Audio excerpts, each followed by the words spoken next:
with all the movie news. Well, Oh there's no God, movie news other no. than Scream 5, but Lack of new movie news.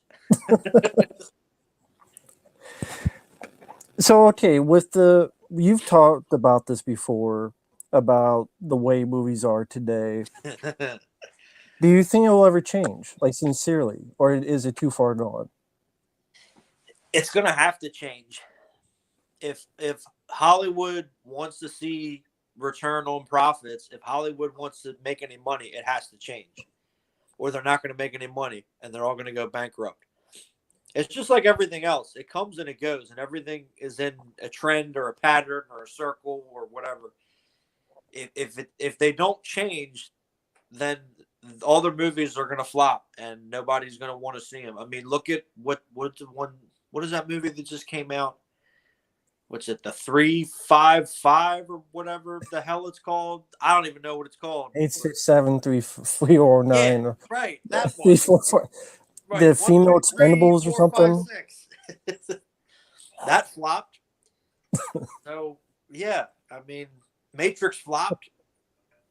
It deserved a flop. But yeah, we got a lot of people here. Hello to everyone in the chat. True Fire Pink Guy, hello. Rocco, Mass Singer, Liam, DJ I'm like, why Mexicano. can't I see it? I'm like, oh, because I was looking at the private chat. But someone, Matt Singer's asking, have you heard about the Real Steel TV series? That's Again, based on that Hugh Jackman movie. why would anybody want to watch that? Yeah, Real Steel, that was a movie that you want to see that done better, guys. Go watch Over the Top because it stole the Exactly. plot. Exactly. Hey, Ghost Show's doing well. Thank you for the kind words. Hello, Meadowland and Dante, Gary Blow Jr. He says hi to you too, Fabio. What's up, everyone? Blum Blum. This guy is Fabio, the Italian Stallion 51. He just got done filming uh, Beast Aftershave. Shh. Don't tell no one. Mark Anzio is asking, how could Karate Kid 3 be better? Don't make it. Ron Macho even recently talked about how he's proud of the second film, as he should be. Right. But the third film, even he's like, that third film, I think it was just too little too late. He was like 30 years old. He was too old to have a love story because the girl was like underage, wasn't she? Like 16 or Yeah, Robin Lively was only like 16 at the time that they filmed that.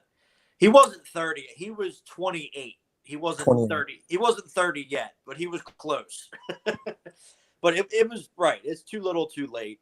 It's not a good movie. And I love in Cobra Kai season 4 because he was talking with Johnny and he was like, so I only had to win one match. And Johnny's like, that's bullshit. I'm like, they finally brought that up. Like, finally. You can't enter a tournament and just not have any matches and then get in the finals. It doesn't work that way. I don't care what kind of tournament it is. But they did it. It seemed like they went backwards because the second film, it was a fight to the death. Right. And then the third film is now back to this tournament thing. Exactly. They were running out of ideas at that point. We got John Zero Cool in the chat. How you doing, man? Hope you're doing well. Hi, Total Meltdown 2. Mark Anzio. Priest and Silver should have kidnapped Miyagi, and Daniel should have had to rescue him on his own. That would have been a different kind of movie. That sounded like you had to call Stallone on that one. that would have been kind of like Best of the Best 2 compared to Best of the Best, which is a good sequel. I do wonder if that would be too far for Karate Kid. Would that be too far off Probably. Hello, Jacob. Hello, everyone out there. B. James says, you had The Predator, The Mummy with Tom Cruise, Matrix 4, ID4 Resurrection, or Resurgence, whatever it's called. Terminator Dark Fate. The list goes on. Hollywood's screwing up all these franchises. Well, it's going to continue because this is their bread and butter lately. It did not. Because they think that that's what people want to watch, and people don't want to watch that. If they did, all these movies would be successful, and they're not. No, I won't get in the robot, says, hey, Matt and Fabio. Hello there. Rocco's asking, what do you guys think of the Karate Kid with Jaden Smith and Jackie Chan? Horrible movie. I remember that being a very long movie. Yeah, it's like 2 hours and 15 minutes. I'm like, for a Karate Kid film, why? Why? Jaden Smith is the wrong choice. I thought Jackie Chan has some good emotional moments, but Jaden Smith, I don't give a fuck about him. Yeah, and the only reason why they called it Karate Kid is because Will Smith thought it would help Jaden's career. Clearly, that didn't work out. Especially then after that, he did Afterbirth, whatever it's called, with him. And what's weird, that movie's about Kung Fu. Same about karate. Right. Exactly. Ralph Macchio versus Keanu Reeves is youth on a pole match. That's John Zero Cool. Seriously. But it's funny because my mom asked, she's like, how old's Ralph Macchio now? Like 40? I said, Mom, he's the same age as you. She's like, really? I'm like, yeah. How old did you think he was when he did Karate Kid? Like 10? No, you're the same age.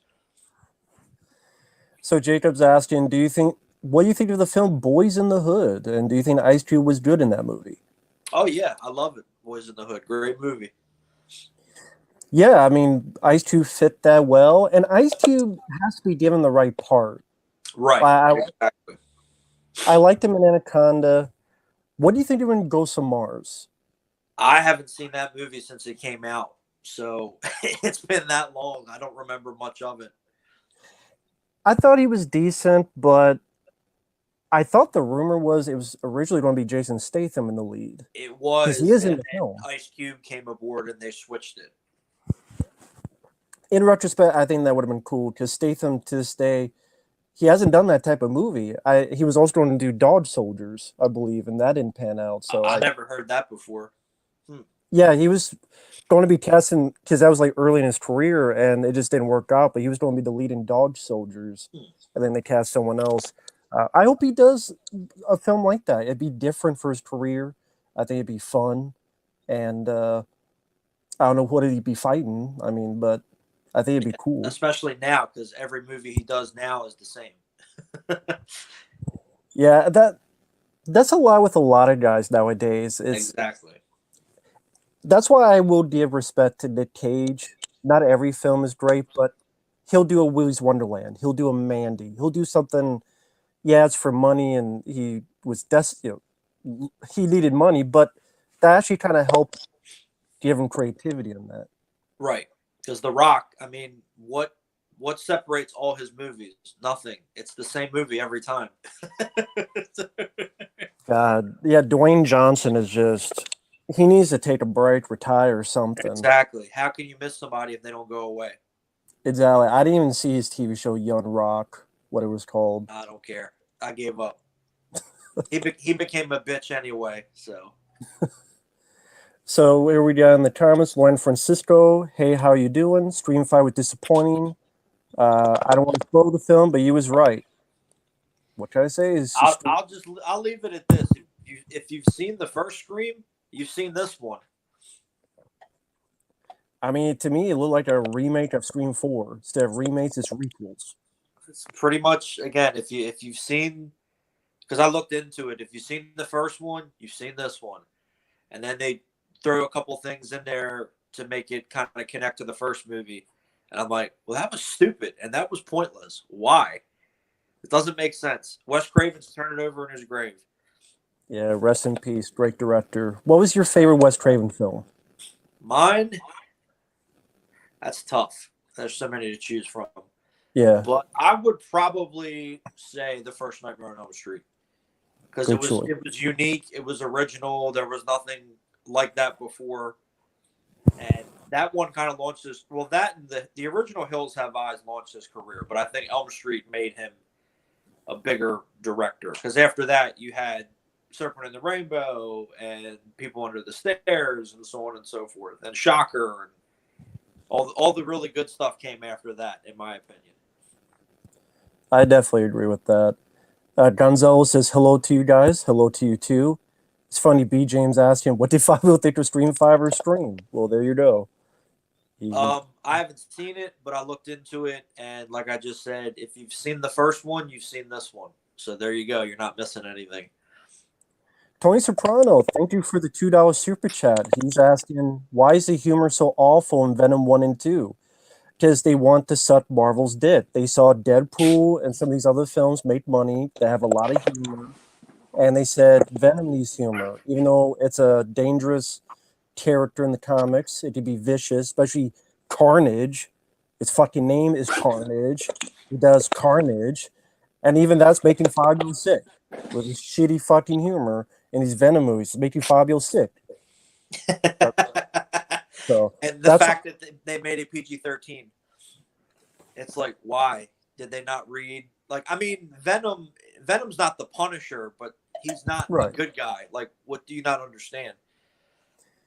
I never thought he was goofy. Yeah, he was never goofy, and even in the '90s Spider-Man cartoon, he wasn't goofy. He was serious. Why can't we have that? And the only reason why people like it's because Tom Hardy's in it. Prove me wrong. Eraser's being remade. Yeah, Eraser Reborn. I mean, what's that doing? Remake of fucking End of Days? Probably. But it'll be a gender swap reboot of End of Days. The devil will be a woman. Everyone's be a woman with 3 tits. Everyone will be a woman. There will be no men in the movie. Nope, only trans testicles and people with 3 tits and stuff. Exactly. Hi, Flash Flex. Hope you're doing well. Have you seen Gone in 60 Seconds? Which one? Because there's 2 versions.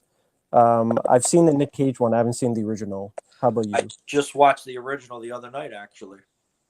I love the original. I've seen the Nick Cage one, but I haven't seen it since it came out, so I don't remember anything about it. I remember one scene where he CGI jumps his car like through like 50 cars over on a bridge or something. I like what John said. It'll be the end of white men. Instead of End of Days, End of white men. That's what they're trying to do. What was that rumor that I don't think it'll be true, but it's Hollywood. You never know that the new Flash film will lead up to Batman. I mean, and Batgirl, because Michael Keaton's going to be in Batgirl as well, and then that's to get rid of Batman, so Batgirl takes over. And because that makes sense. Because everyone will just be lining up at the theater 6 days before to go see that movie. Yeah, that's what people want, even though you're supposed to give the customer what they want, but they give you the opposite. Exactly. Why do you think? What did they? Yeah. They just said that they were doing a Batman Beyond movie. I said, why couldn't you just do that from the start and have Michael Keaton play Bruce Wayne since he's old enough to do it now, instead of wasting time making a stupid Flash movie that nobody cares about? Because people walked away from Justice League saying, "Oh yeah, I really want the Flash to have his own movie." Yeah, okay. And the few people look forward to it are only because they want to see Michael Keaton. No one gives a shit about Flash Funk. And Flash Funk, oh my god, that's an old reference. But yeah. The only reason why they put him in there was so they could sell it, because nobody cares. Hey Rich, how you doing, man? Hope you're doing well. Direct to screenwriter, Mr. Screenwriter himself, Rich. Good guy on here. Trample with a flock of penguins, run over with a runaway trash can, or lock in a cage full of scorpions. Eric Cartman, Kevin Smith, and David S. Goyer. Well, Eric Cartman's better than both of them, so I'll leave Eric Cartman alone. Right, Cartman didn't do anything wrong. Kevin Smith, give him a box of tissues. He'll dehydrate. And David S. Goyer, I don't get a hardcore She-Hulk fan to kick his ass. I don't know. Idiot. What an idiot. Yeah, for those who don't know, David S. Goyer is the same guy that was in a panel and said, "Who here has heard of Martian the Manhunter? Now, who here has ever been laid?" Apparently you haven't, David Goyer. Maybe the S stands for shithead. But Martian Manhunter was in the Justice League cartoon back in the day. Everybody knows who he is. Let's see, Rocco, I've been watching the Fast and Furious movies. They changed a lot. Yeah, and they should stop. A little, Jeez. not a lot, just a little bit. Just a little bit. I mean, they went to space. I mean, they'll go back in time for dinosaurs. They're gonna go underwater next. Well, they fought a submarine, so Fast and that's the Furious next thing. 10, The Hunt for Red October. Uh, why did Sybil Shepherd and Bruce Willis not get along in the TV show? Because I Bruce don't know. Willis is an asshole. Sadly, that's probably the case. I mean, it's sad what happened to him, but that doesn't excuse how he treated people. Yeah. Because he treated people like that for years. It's not like he just treated people like that one time. He did that through his whole career. And the only reason why people know about it is because Kevin Smith said something. Because before that, you never heard anything about it. And what was the thing? Yeah, sorry, go ahead. And then when Kevin Smith said it about Cop Out, everybody else started talking about it. I was going to ask, what was that thing that Tom Atkins, you talked to him and he worked with Bruce Willis? Yeah, Striking Distance. Tom Atkins is only, I think, in like 2 scenes in that movie. But he said, yeah, Bruce Willis was nice to the actors, but he was a jerk off to the director for no reason. He goes, yeah, I mean, he was really cool with me and Sarah Jessica Parker and all the other people that were the actors, but he was just always yelling at the director and, thinking that he could do better than him, and he just really was disruptive. And he goes, yeah, he was a real jerk off. I said, yeah, I believe it. And then Danielle Harris, when I asked her, she just kind of looked at me and smiled, and she was like, yeah, I really liked working with Damon Wayans. He was really funny. And in my head, I was like, yeah, she hates Bruce Willis too. She started the issue. Like, well, I'll mention Damon Wayans. She didn't tell me, but I saw this old interview with her, and she said that when she was doing that movie, like Bruce Willis and Joel Silver were all like, yeah, like you're going to be the next big thing because of this movie. And that didn't happen. But I mean, she's had a great career. Her career, she kind of does her own thing and she's normal. So I guess it all worked out. She didn't get that, it girl superstar thing, but honestly, she didn't need to. That's true. So good for her. Trevor's asking, Dr. Sleep or Joker? I would pick Joker. I haven't seen either, so I couldn't tell you. Horde Films is asking, I was bored, so I watched a cam rip a stream. It was laughably bad and pathetic. You were that bored you watched a cam rip of it? Apparently Disney lost $600 million because people bootleg Black Widow. That makes me very happy. Well, that deserves a drink. There we go. She said kind of the same thing when I saw her in a panel. She liked working on Last Boy Scout, but skimmed over her experiences with Willis. Yeah. Well, she did say, she said Stallone, out of like the action stars, Stallone was her favorite because Stallone was really cool. I said, well, that's nice. She said he's the kind of guy where if he likes you, he likes you, and if he doesn't, he don't even look at you. I'm like, I could see that. I could see it. Let's see what we got. Have you seen Michael Rooker? Yeah, she loves Michael Rooker. Oh, okay. They did a movie that they just did one movie together, but she loved working with him. When did Danielle Harris work with Stallone? Daylight. Or was it? Oh yeah. Okay. Yeah, she's in Daylight. She's the girl with the video camera. Oh, that's right. And then the car crashes, and then yeah. That's where I recognize her from. Daylight. Yep. Sorry, folks. It's been a while since I've seen that, but it's a good movie. It's a good movie. It's impossible to remember everything. Let's see. Have you seen the Darth Maul Apprentice fan film, Kick-Ass Lightsaber Battles? Have not, man. Have not seen it. Haven't heard of it. Don't even know what that is. Let's see. Liam wants a shout out. Hello, Liam. Hope you're doing well. No problem with that. Armstrong wants to know what's the worst movie I have ever seen. That's tough. It's really tough to pick the worst movie I've ever seen. I've seen a lot of horrible movies. But among the worst movies I've ever seen, I have to throw The Dark Knight Rises in there. I know people are going to hate me for that. Halloween I'm, 2018 is definitely in there. The Nightmare on Elm Street remake is definitely in there. Speed you won't 2 definitely is in there. you won't get complaints from me on those. I would say Mortal Kombat Annihilation, but I would say that the 2021 movie, even though I've never seen it, is worse than Annihilation. I have seen it. It is worse than Annihilation. At least Annihilation has a good Jax and a good soundtrack, so it has something. And at least the fight scenes are competent. Sally, yes. Are you looking for the John Cena's the Peacemaker? No, because I don't like John Cena. No, what do I want to watch out for? He was fine in Suicide Squad 2, but that's because the movie itself was well written. No problem. Bless you. I had to sneeze. See, I'm allergic to John Cena, so I had to sneeze. Yeah, you can't. He's all fucking full of hot air. That's why you can't see him, and he infects people's sinuses. Tiberius was up. Hello there too. Shocker or New Nightmares? Asked John Zero Cool. Which would you pick? Shocker or New Nightmare? I have to go with Shocker, to be honest. Me too. It's my personal favorite Wes Craven film. Fabio mentioned his is the original Nightmare on Elm Street. Mine's Shocker. I think it's an underrated film.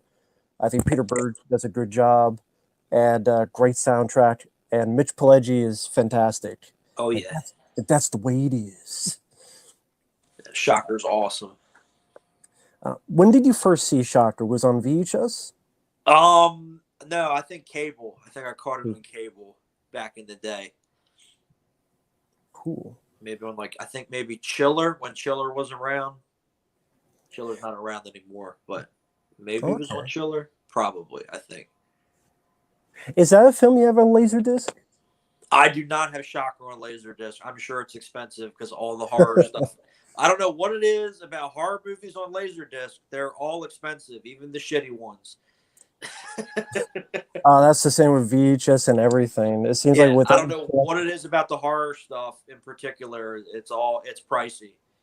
Because I remember like Friday the 13th Part 8, you could get that movie for nothing. Now the cheapest you can find it on VHS is $20. I'm like, why? It's Jason Takes Manhattan. It's not like it's the first one. Or even the second or the third one. I mean, it's Jason takes a fucking trip to Vancouver or where the hell it was, and they filmed it. Most of it was in Vancouver, but and then he's oozing and he's like got slime over himself. I didn't realize he was a Ninja Turtle.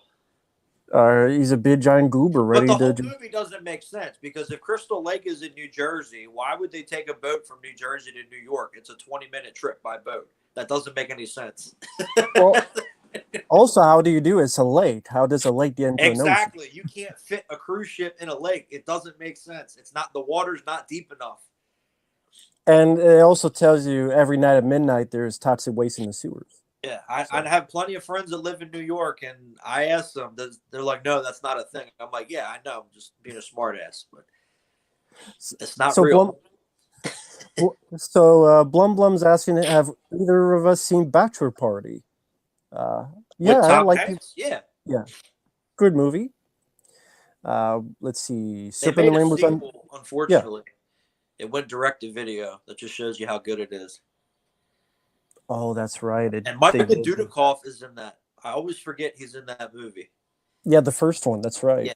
And Adrian Zemed from T.J. Hooker. And Grease. Yeah.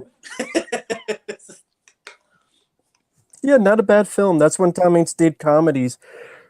He doesn't really do comedies anymore. Not for a long while.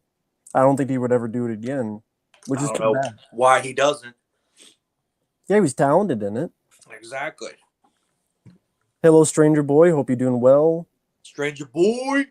Waterworld is a movie people are divided on. I think it's a bad rap. Yeah, I never thought it was as bad as people made out to be. The Postman is.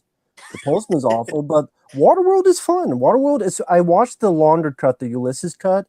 I personally, it's an even better cut, but it is because it makes sense. It makes more sense.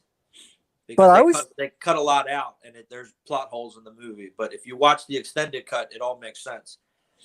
I'll say here, I'd rather watch Waterworld than Mad Max Fury Road. Exactly. So Waterworld, yeah, it does get a bad rap. It's not as bad as people And might be. everyone says it was like the hugest flop of all time. It actually wasn't. It broke. I think it broke even. At least. And then through like VHS and everything, it's made a profit. But I think in theaters it broke even. And then over the years, it's made money. So it made a profit. It didn't set the box office on fire when it came out.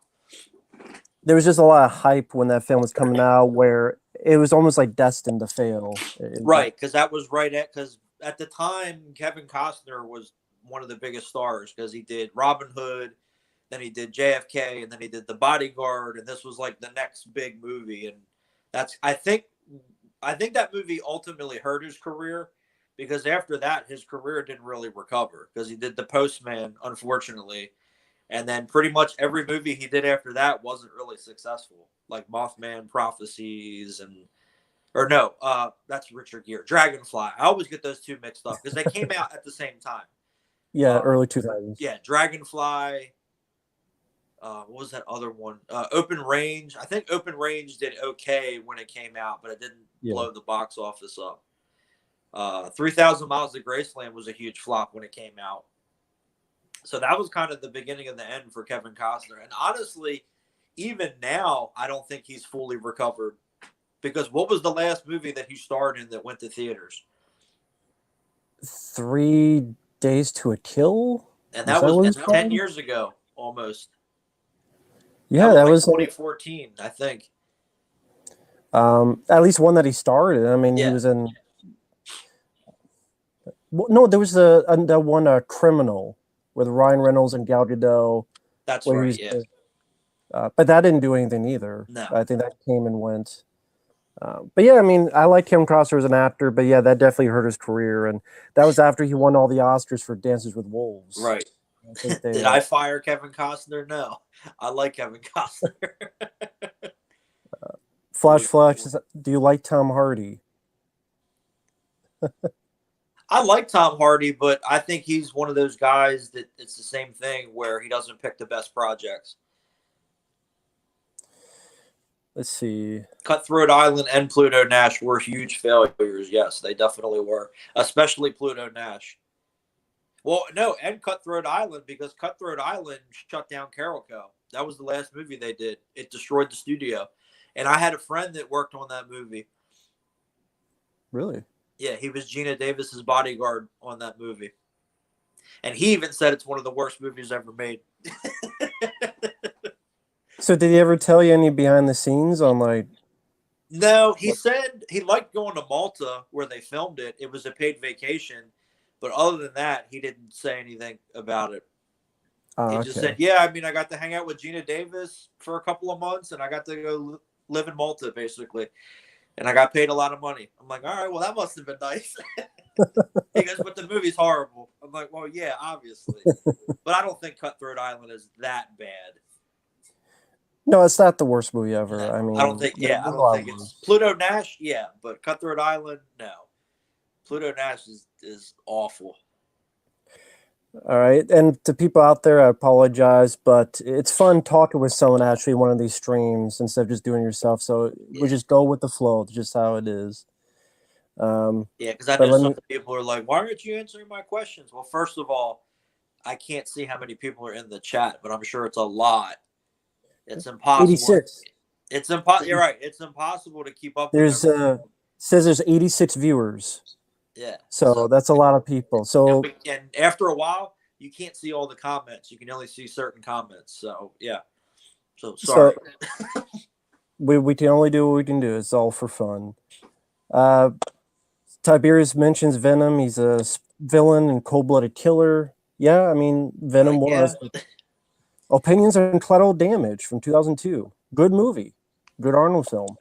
Yeah, that's actually coming up, I think, next month for its 20th anniversary. But I've always liked Collateral Damage. I remember when it came out, you know, because of September 11th and everything, people kind of stayed away from it. But I think over time, people have come to enjoy it because I know a lot of people that like it. I love the fact that Arnold does not use a gun in the movie. I like how he has to use his smarts to get away and, you know, make bombs and stuff. That was because it makes sense with his character as a fireman, right?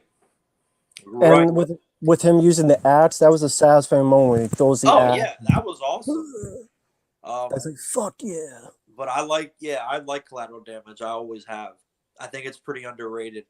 It would be nice if they would do like an upgraded Blu-ray with a new interview with like Arnold probably won't talk about it, but I mean, get Andrew Davis to talk about it 20 years later.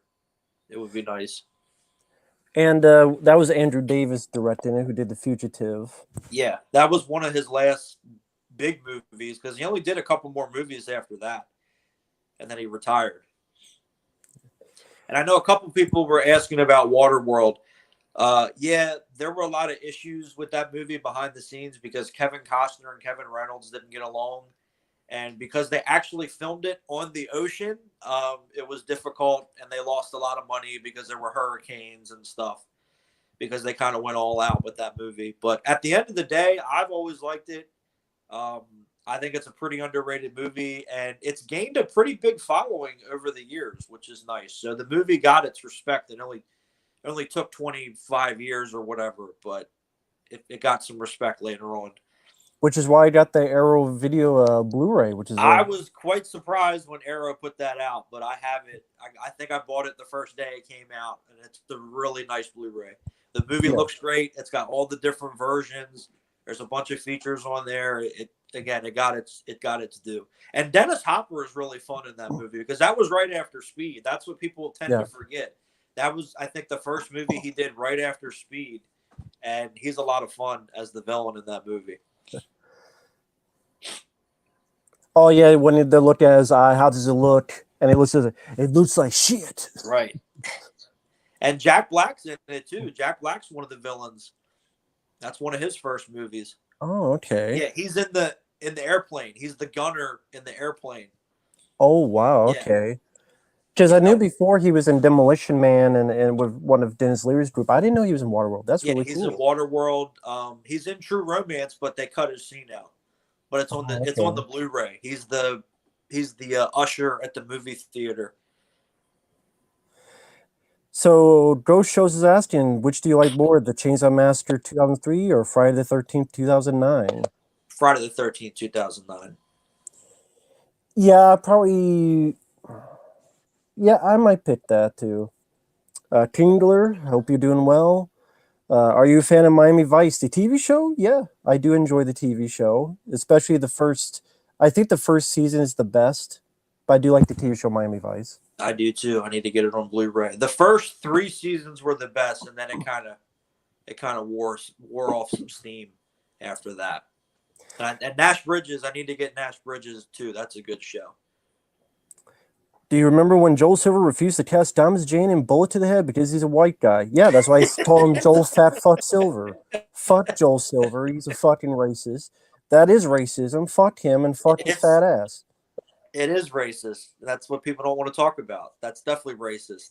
But what's bullshit is Thomas Jane was the one that recommended Walter Hill to do that movie, and then he got fired. I'm like, that's so stupid. And then he said something about Stallone, but I don't really think it was Stallone's fault. Because Thomas Jane was like, well, I guess Stallone didn't want anybody with a dick bigger than his. I'm like, I don't think that's what happened with that movie. I think it was Walter Hill, or not Walter Hill, Joel Silver's fault. Yeah. Joel Silver was like, well, I did Lethal Weapon, and it was a white guy and a black guy, and that's how those movies work. I'm like, okay, well, Tango and Cash is 2 white guys.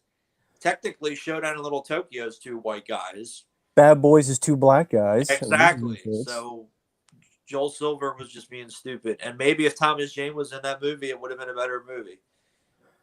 It easily would have been better because I didn't even thought about Sun Kane and his phone cop routine. Yeah. Google Cop. Google Cop. Stating the obvious. Father Matt, what's up? Hope you're doing well, man. Austin Armstrong saying hi. Hope you're doing well, too. It's morning 8 a.m. in India. Oh, my Andy, God. oh, in India. Right here, it is 8:30 p.m. How's it going in India? That's cool. 9:30 here. Which Scream film had the worst characters? 3. I'm sorry. I can't No, be honest. Go for it. I can't stand Scream 3. It's too funny. And they did that. They kind of got in a bind because they started filming right after Columbine happened. That's So true. they That's had true. to change everything because at that time, for those that are old enough to remember, the movie industry and everything came under fire because they tried to blame Columbine for that. So they had to switch gears and change a lot of things, and that's why ultimately Scream 3 became what it became. Then they had to reshoot the ending, and they had to change a bunch of stuff and more. And yeah, it's too funny. I mean, I get it. It's Scream. It's supposed to be funny, but there's such thing as being too funny, and I think it's too funny. And I don't really care about the characters. And then the whole twist where you find out the killer is Sydney's long lost brother. I hate that. I hate when they do that in movies. They wait till the third movie to do that. It's stupid. I absolutely hate. That's another thing I hate about Jason Goes to Hell. You wait till part 9. Oh, Jason has a sister. Oh, and she has a daughter, and she has a daughter. It's like, oh, so there's a whole family that you wait till part 9 to tell everybody about. Okay, cool. And then Freddy's dead. Oh, Freddy has a daughter. You wait till part 6 to tell me? Come on now. I like all three of those, so I'm fine That's with it. hey, to each his own. But, That's what makes the world turn. exactly. I would go with Scream 4 because Anthony Anderson got hit with a knife and it's like, fuck Bruce Willis. And I'm like, Well, I don't like Anthony yeah, Anderson anyway, so David S. Gory sucks. You're right. Stating the he obvious really does. investment. Do you think Joel Silver's egotistic? Yeah, and Yes. he's a fucking asshole too. Yes, and it wasn't just on Bullet to the Head. It's on other films. Why did Michael Keaton do crappy films like Need for Speed? He probably needed the money because he didn't work for a long time. Because they paid him a shit ton of money to do those movies. That's why. Would you rather watch King Kong 2005 or Zack Snyder's Justice League? King Kong 2005. Yeah, even though that's not a good movie either. I would pick that one. Why don't I like Anthony Anderson? Hasn't Anthony Anderson been accused of a lot of things? I haven't heard about that. And never gotten any trouble for it? I don't know anything about that. What was it? He got accused of a bunch of like sexual harassment and sexual assault type of stuff, and nothing ever happened. Damn. Yeah. It's funny. Liam asks, "What's your thoughts on Mighty Morphin Power Rangers the movie?" Well, Fabio is the Power Rangers man, so he hates it.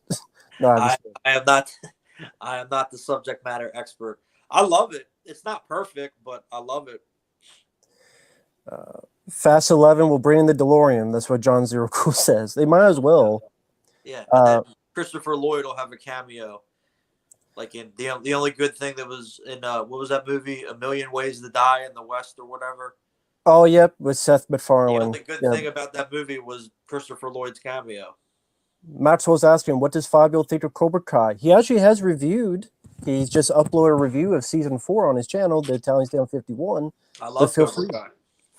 So far, we'll see what happens with season 5. Let's see. Okay. Well, somebody said it's hard to believe that Thomas Jane was only 29 when he did Deep Blue Sea. I didn't realize that. I didn't realize he was that young when he did that movie. X-Barty Green saying, what up? Hope you're doing well. Let's see. Flash Flex is asking. No, he says, did you know John McClane made a cameo in Pearl Harbor? I have no idea what that means. Yeah. I've only seen that movie once, and once was enough.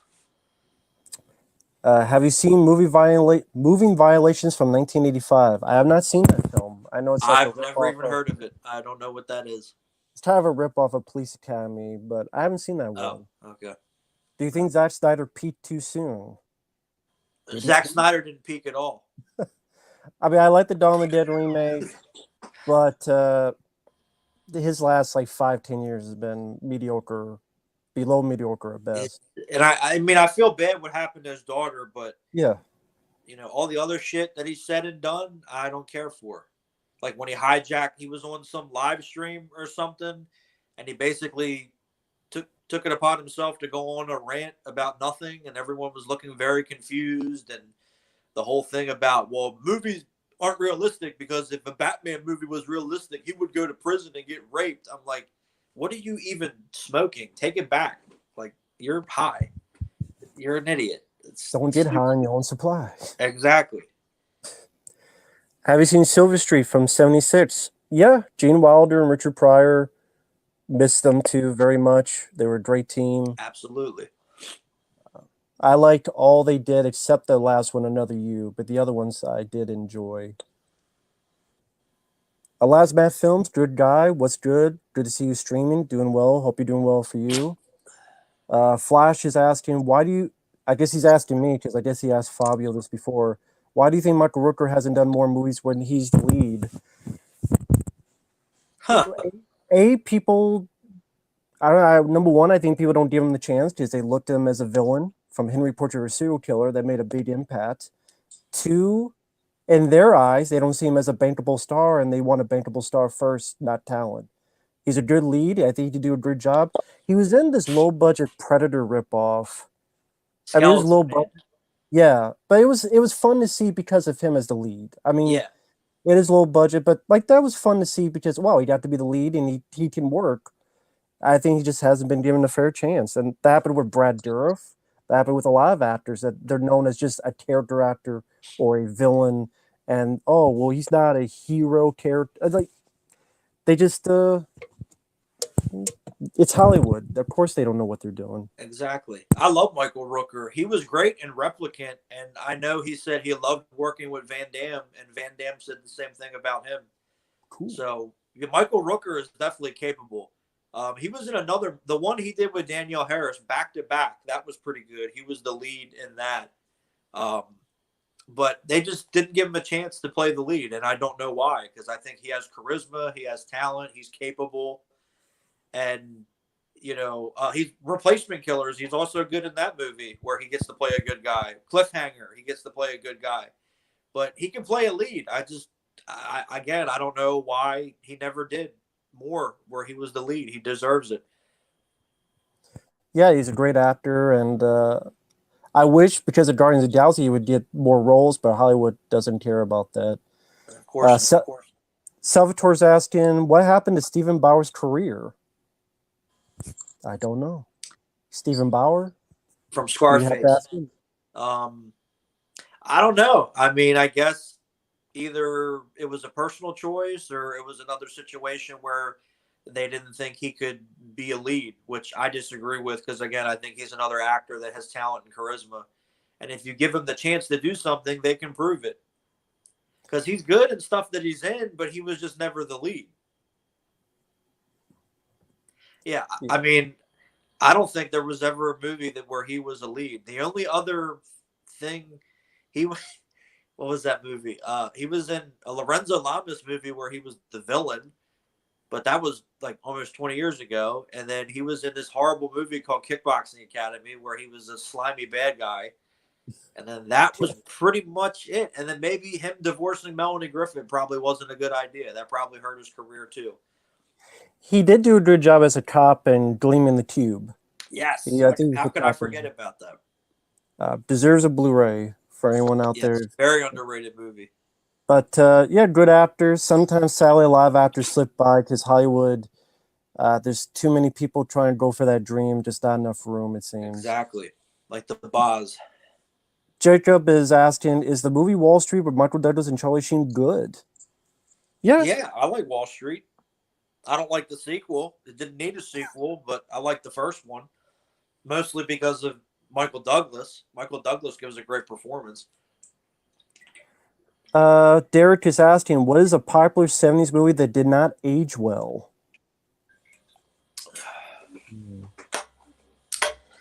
Popular 70s movie that did not age well? Maybe Last House on the Left. I cannot get into that movie. The cops are really goofy as an inconsistent tone. It was very rough around the edges. Yeah. I mean, I was surprised. I found that in the $5 bin at Walmart, and I'm like, they're allowed to sell this movie? Like, is this a different version? Like, what are we doing here? And I tried to sit through it like 3 or 4 times, and I'm like, I cannot get into this movie. I think this is for me. Flash Flex is asking, why do you hate Plato's Run? Because I saw it for Jeff Speedman. He got wasted in a nothing role, and then he died. That's one of the reasons why. Stephen Bauer's in that too. Speaking of Stephen Bauer, I forgot. Yeah, and it's a Yeah, good. I mean, Jeff Speakman, he's in the first 5 minutes and he gets in a bar fight and then he fucks off for half the movie and then he comes back and then he dies. And I'm like, no. And it's weird because in the trailer they don't market Jeff Speakman, so they must have thought he wouldn't sell. Which doesn't make any sense. Just like you were the one that told me that Men of War was supposed to be him and Dolph Lundgren, and they're like, well, no, nobody would want to watch that. I'm like, are you kidding me? Yeah, that was on for those out there, there's a Blu-ray overseas of Men of War. It was a German Blu-ray. There's a few features, and they mentioned that, and I'm like, that would have been really cool, but yeah, it's sad that didn't work out. I didn't understand their reasoning, but yeah. That uh, was just like the 3 times they tried to put Van Damme and Seagal together. And they were like, well, people wouldn't like this. I'm like, well, you didn't make the movie yet, so how would you know? I mean, let's now see. it wouldn't Yeah. work, but Well, yeah, sadly now, but at the time, I think also, would anyone be willing to lose? no. And that was the other thing. Van Damme didn't want to play a bad guy, and Seagal didn't want to play a bad guy, and it was the same thing with Arnold and Stallone. Neither of them wanted to play the villain. It's like, why? It's just a movie. It's not real. It's not like he kills you in the movie and then you die in real life. It doesn't work that way. It's just a movie. And then you make another movie and then you switch. It doesn't matter. That's why I give credit to Dolph Lundgren, because he's willing to do that. He did it for Universal Soldier. He's willing to lose in a film if it works for the film, and the Dolph knew that. But then they ruined it with the shitty sequels. Because it was the clone and this and that, and then he was the good guy, and I'm like, why? Yeah, Why? fuck Regeneration, where Van Damme's sleeping, watching Monkeys on TV. Fuck Day of Reckoning, that's one long epileptic seizure. Want to be Apocalypse Now. The only good thing about Day of Reckoning was Scott Atkins. Yeah. Other than that, fuck that movie. They turned Van Damme into the villain, and then there was another clone of Dolph, and I'm like, can we not? Like, you ruined it. You ruined Universal Soldier. Fucking Attack of the Clones. There you go. Exactly. Strange Boy's asking, Cursed or Red Eye? I would pick Red Eye. I think it's a more tightly paced thriller. Cursed had a lot of issues. They filmed it, then they had to refilm a lot. Actors disappeared. Because they went through a lot of stuff, and I would like to see a documentary on Cursed. But well, apparently the original version exists. I heard that, but they don't want to release it, or they can't release it for whatever reason. Because I heard Shout Factory was going to do it, and then something happened. So I guess the Weinstein thing kind of screwed that up. But yeah, I would love to see that original version. I think why not? Didn't they say most of it was done? All of it was done. Oh, okay. It was done, and they tested it, and then they went back and changed everything, and then people's schedules changed, so they couldn't get the actors, so they had to get different actors, and it got all screwed up. I don't think anybody. I mean, I liked it for what it was, because I know in there was a better movie, and I want to see that better movie. But yeah, for what it was, I'm like, okay, well, Christina Ricci's the lead, so I can't get mad at that. There's some other people in there that I like. I'm like, all right, it's Wes Craven, so yeah, but they butchered it for no reason. And then they wonder why it didn't make any money. Because you ruined it. Because people waited 3 years to see that movie, and then you gave them the version that they didn't want to see. Yeah. But Cornholio said egos. I'm like, yeah, that's why we never had, Face Off with Van Damme and Seagal, or Face Off with Arnold and Stallone, or those type of movies. It's just people didn't want to drop their ego because when. Yeah, especially now Steven Seagal. I mean, we all know the stories about that. Him sitting in his trailer, refusing to come out on executive decision because he didn't like the way that his character died. Did you not read the script? Like, that seemed like it was a power play. Like he thought he would get on, and then, well, I'm a star. I make these #1 movies. You don't change it because now you have to listen to me. And they're like, nah. It was. I think you're right. I think it was just him doing a power play because he was still really big at the time. And he thought it was his movie, and it really wasn't. And yeah, It was Kurt fucking Russell's movie. I mean, exactly. Exactly. I Kurt still don't like Russell the is the movie, lead but in Kurt that Russell movie. is good. What do you not understand? I just wish Kurt Russell was in a better movie because it blows. It's so boring. Yeah. And I also look at it this way. It's like, okay, if you have these two big stars in the movie, why don't they get on the plane together? And why doesn't Seagal just die heroically trying to save the day instead of him just flying out of the plane like an idiot? That would make more sense to me. But he probably got butthurt.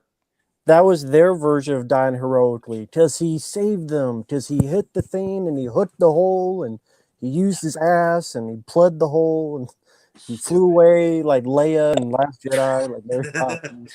Then he landed in the water and ate a shark or something. And then he tried to make Predator 2. Well, that was before that. Then, he did Attack Force and then they dubbed his voice and then 50 other things. And then they changed the whole movie and they didn't know. And then they went to live in Russia. Yeah. Now he thinks he's Russian.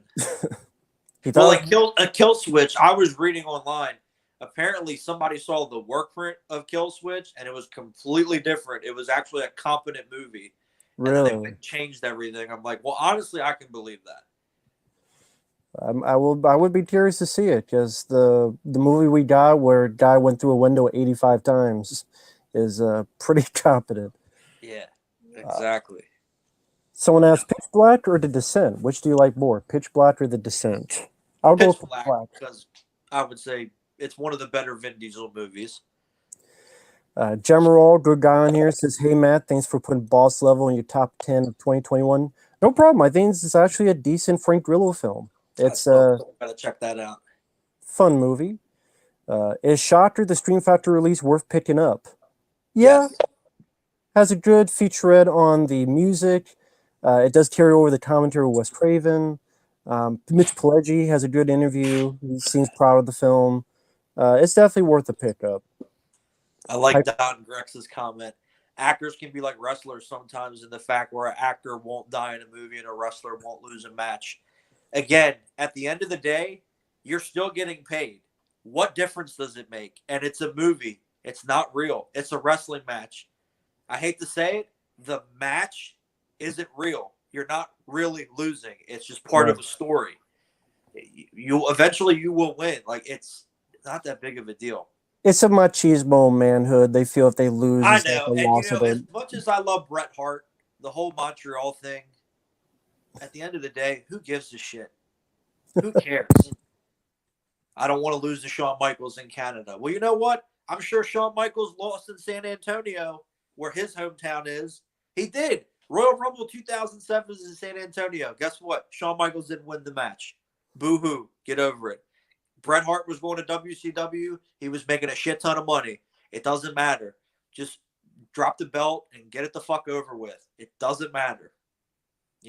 I honestly, I used to take Bret's side, but now as an adult, I'm like, you know what? Fuck it. They should have just did it the right way, and there would never been a problem. Who cares? It's not real. Like, it's real, but it's not real. Like, come on. It's just a wrestling match. You'll win another one. It doesn't matter. Let's see. We got Rocky Balboa himself in the chat. That's cool. Hope you're doing, Mr. Balboa. Very nice. Has some nice words to say. Thank you for that. Fabio, are you looking forward to the Roland Emmerich film Moonfall coming out? I have no idea what that is. I didn't even know it was a thing. It's a new. It looks pretty fun. It's a Roland Emmerich in the style of his disaster movies. Got Halle Berry, Patrick Wilson. Looks fun for what it is. Well, if Halle Berry is starring in it, I'll watch it. Let's see. What are your thoughts on Ron Perlman as Flash? I like him as an actor. Other than that, I don't care. Because he became another Hollywood nutcase where if people disagree with him, he calls them names and everything and thinks you can get away with it. Joanna's forehead is calling us the beard gang. Yep, we gotta it's cold out there. You gotta protect yourself. Damn right. It's like 20 degrees here and we're supposed to snow this weekend. So, yeah, it's freezing. Dante's asking, what's the most underrated film you saw that was in a theater? That you saw in the theater and you feel is the most underrated? Wow. In the theater, that's In a interesting. theater, I've seen a lot of movies in the theater.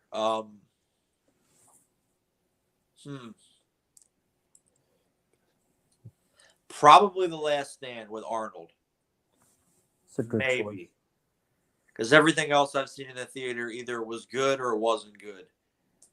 But I wouldn't say like it was underrated. Now, like if Drive with Mark Dacascos was in the theater and I saw it, yeah, that movie, but it never went to theaters.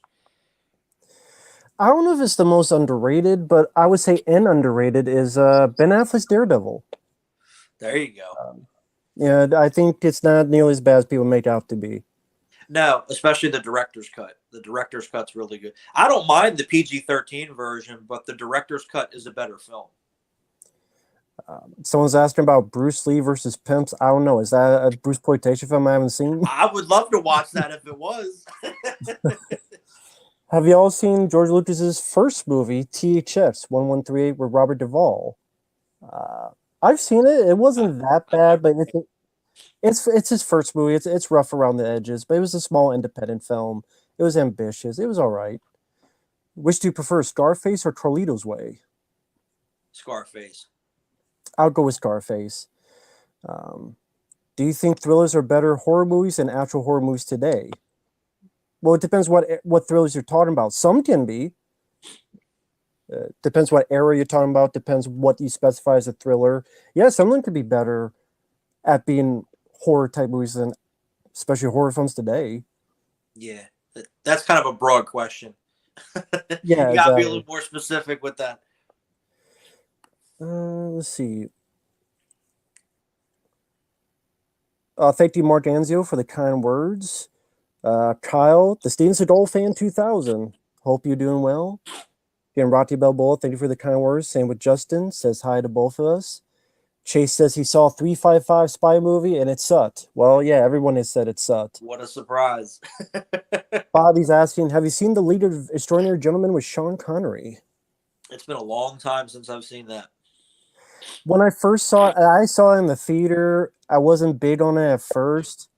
It was okay. Watch it again. I don't think it's that bad, the Sean Connery, but I guess it's also behind the scenes. He didn't have a good time making it. Yeah. But it's too bad that was the last film he did. I think he's done way worse films. And I think age was catching up with him at that time, too, because he was, what, 70-something when he was in that movie? So, yeah, I think just time was catching up with him. And he didn't. Yeah. And I think I wish he would have did Kingdom of the Crystal Skull. I mean, he was still like healthy enough to do it. I don't know, and I'm sure they were going to pay him a lot of money. I don't know why he said no to that. But that's what I wish that would have been his last movie. I wish he would have came back for Kingdom of the Crystal Skull, and then would just said, you know what? Yeah, I'm done. I don't want to do this anymore. Yeah, rest in peace, Sean Connery. What was your favorite Sean Connery, by the way? Favorite film? That's tough. That is tough. My favorite performance would be as Ramirez from Highlander, because that was when that's when he changed gears and became the mentor at that point, because he was done being the leading man because he was getting older. So I would say Ramirez would be my favorite performance. My favorite movie he was in, I would go Outland. I think it's an underrated film. My personal favorite. Yeah, Outland would be up there. Favorite movie that he was in, probably The Rock. Probably. Because in my opinion, and I know you shared this opinion, that was the last time he was James Bond. And I told people that years ago. I told people that in middle school when they didn't believe me. I'm like, it is. They're like, no, it's not. I'm like, come on, stop lying. He's definitely James Bond. They're like, no, he's not. I'm like, all right. And then all of a sudden, because people said it on the internet, they think that they're cool. I said it before anybody else. No, not Zardos. Not XSC3. No, not Zardos. Don Drix is saying, hey, been a fan of your channel for some time. Nice to see you and Fabio together. Thank you. I appreciate it. Thanks for coming by. Vincent Wolf says, heard that Disney is going to make Vader and Kenobi fight in the Kenobi series. There's a break continuity. They don't give a fuck if it. No, I wouldn't say it breaks continuity, but what's the point? I think he means that because Darth Vader says, "I haven't felt this feeling in a long, long time." So that means him and Kenobi haven't. But you don't need a Kenobi TV show. I think it's too late. They're milking Star Wars every drip, every drop. I like the Mandalorian, but that to me is a lightning in a bottle. That's why this Boba Fett show no one gives a shit about. I was just about to say, apparently the Boba Fett show is not very good. And no one gives a shit about, no one's talking about. So apparently the Power Rangers are in it. I saw a picture. It was all the characters had like color coordinated like speeder bikes. So there was like a red one and a blue one and a green one. I'm like, what is this, Power Rangers? Oh my god. What's what the hell? Have you seen the Three Stooges movie? I have. I thought it was terrible. From 2012? Yeah, I saw that in theaters. It's very uneven. I liked the casting. I thought the casting of the Three Stooges was good. But other than that, it's not really a Three Stooges movie. It's very uneven. Like was it Larry David as the nun? Yes. Okay. Yes, yeah, Larry David as a cross-dressing nun. I'm like, why? And then you had Kate Upton because she was popular at the time. Like, why? This is not Three Stooges. And you had the Jersey Shore. Yeah, the best part was, I think it was Curly says it. He says he's up to this fat woman, and he's like, "Get out of the way, Jumbotron!" And my uncle laughed, and the whole theater stopped and laughed at my uncle. And he goes, "Best line in the movie," and that was the best part of that movie, was my uncle laughing and saying that. But yeah, it's just such an uneven movie. Yeah, I mean, when you get having a baby piss fight, I'm like, this isn't really Three Stooges. No. Yeah, I think none of the Three Stooges stuff was ever like that. I think Farrelly Brothers, I know they were big fans. They wanted to do the film forever. I think they were still the wrong choice. And it was too late. Mike Bears I would rather watch the made-for-TV one that Michael Chiklis was in than that one. Yeah, I would say I prefer that too over what was made. Mike is asking, do you prefer Open Range or Dances with Wolves? Open Range. I haven't seen Open Range, so I like Dances with Wolves, but it's too long. I don't think I've ever watched that movie completely conscious. I think I always fall asleep when I watch it, especially the long version, because the long version's like 4 hours. Oh, Jesus. But Open Range is pretty good. Did you ever see the other one he did, Wyatt Earp? Yeah, that's not a good movie. It was trying to compete with Tombstone. You can't compete with Tombstone. And that's right, you can't. And that's like the Kevin Costner movie that never gets talked about because that didn't do well. No. It's like it's 3 hours and then the extended cut's like 4 hours, and it's too boring. Like it's just kind of about like all the boring stuff, and then the gunfight at the OK Corral and all that's towards the end of the movie. And by the time you get there, you already lost interest. It's got a really good cast. There's a lot of big names in it and a lot of really good actors in it, but you can't compete with Tombstone. There's some movie when they do that, and it happens all the time, where similar movies come out right around the same time. Sometimes it works and sometimes it doesn't. And Tombstone, you can't compete with that movie. Not then and not now, almost 30 years later. It's in a class by itself. Yeah, Kurt fucking Russell. Yeah, Bill fucking Paxton. Exactly. And yeah, Michael fucking Bean. I mean, and Powers fucking Booth. Exactly. And Val Kilmer when he was good.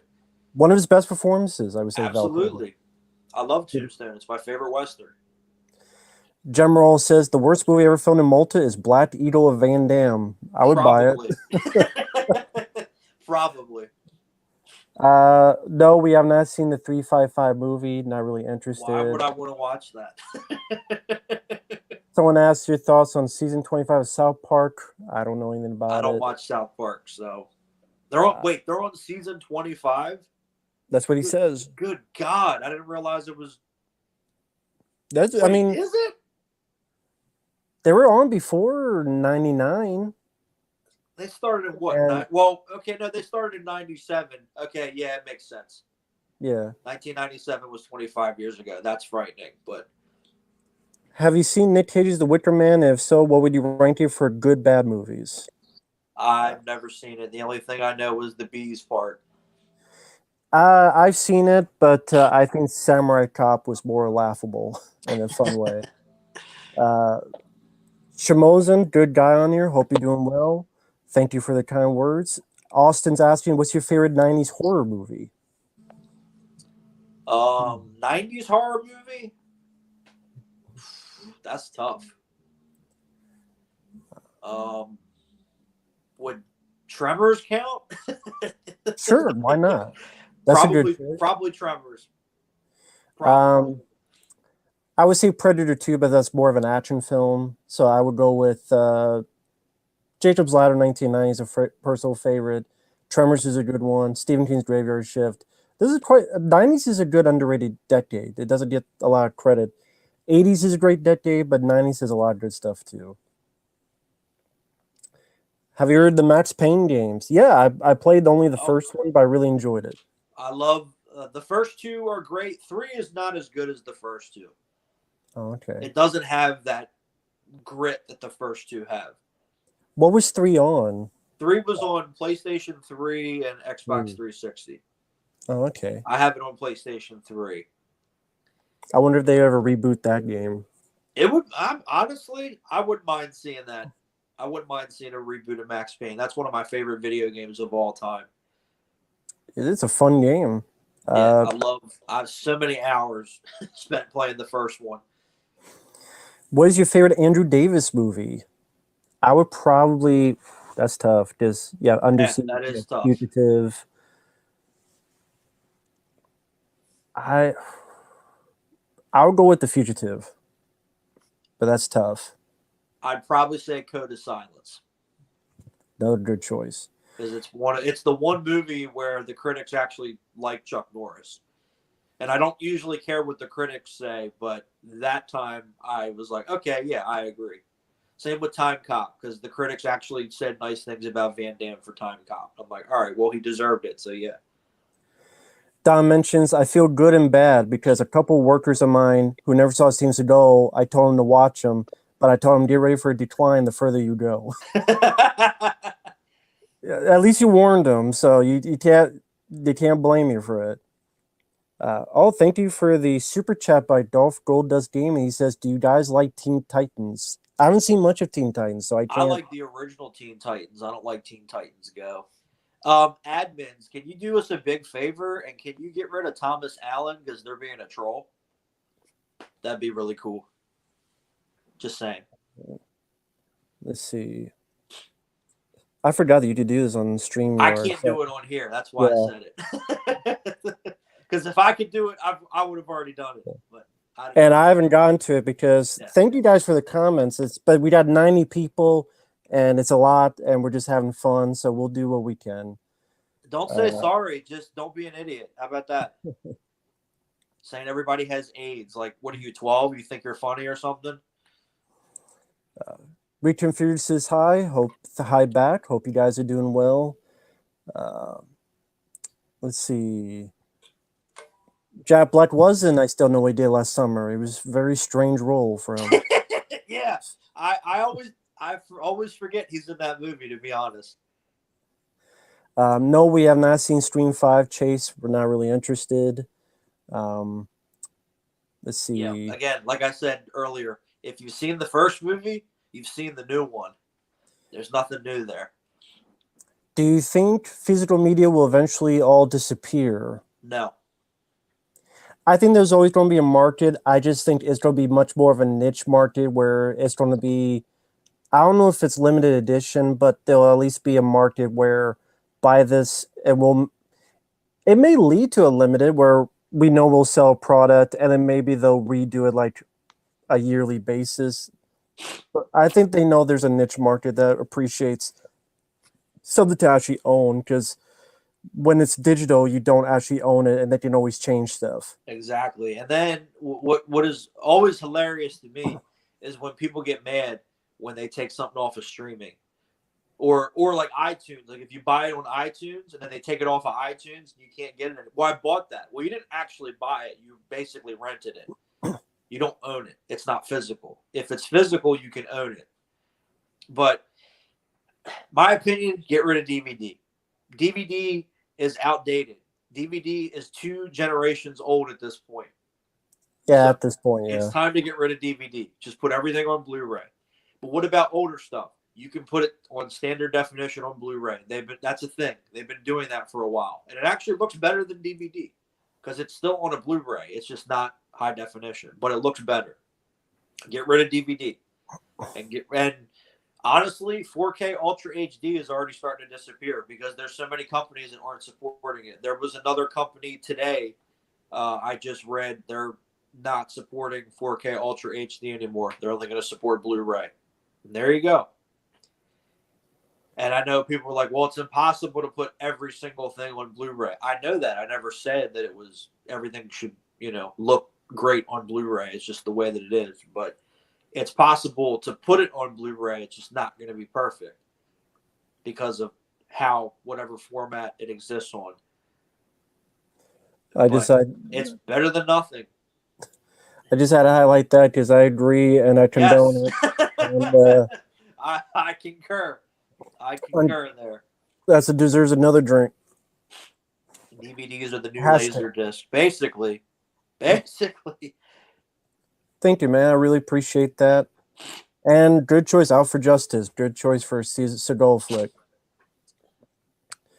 Well, I appreciate that, Kyle. I appreciate that. And yeah, Out for Justice is badass because Steven Seagal was actually trying to do something different.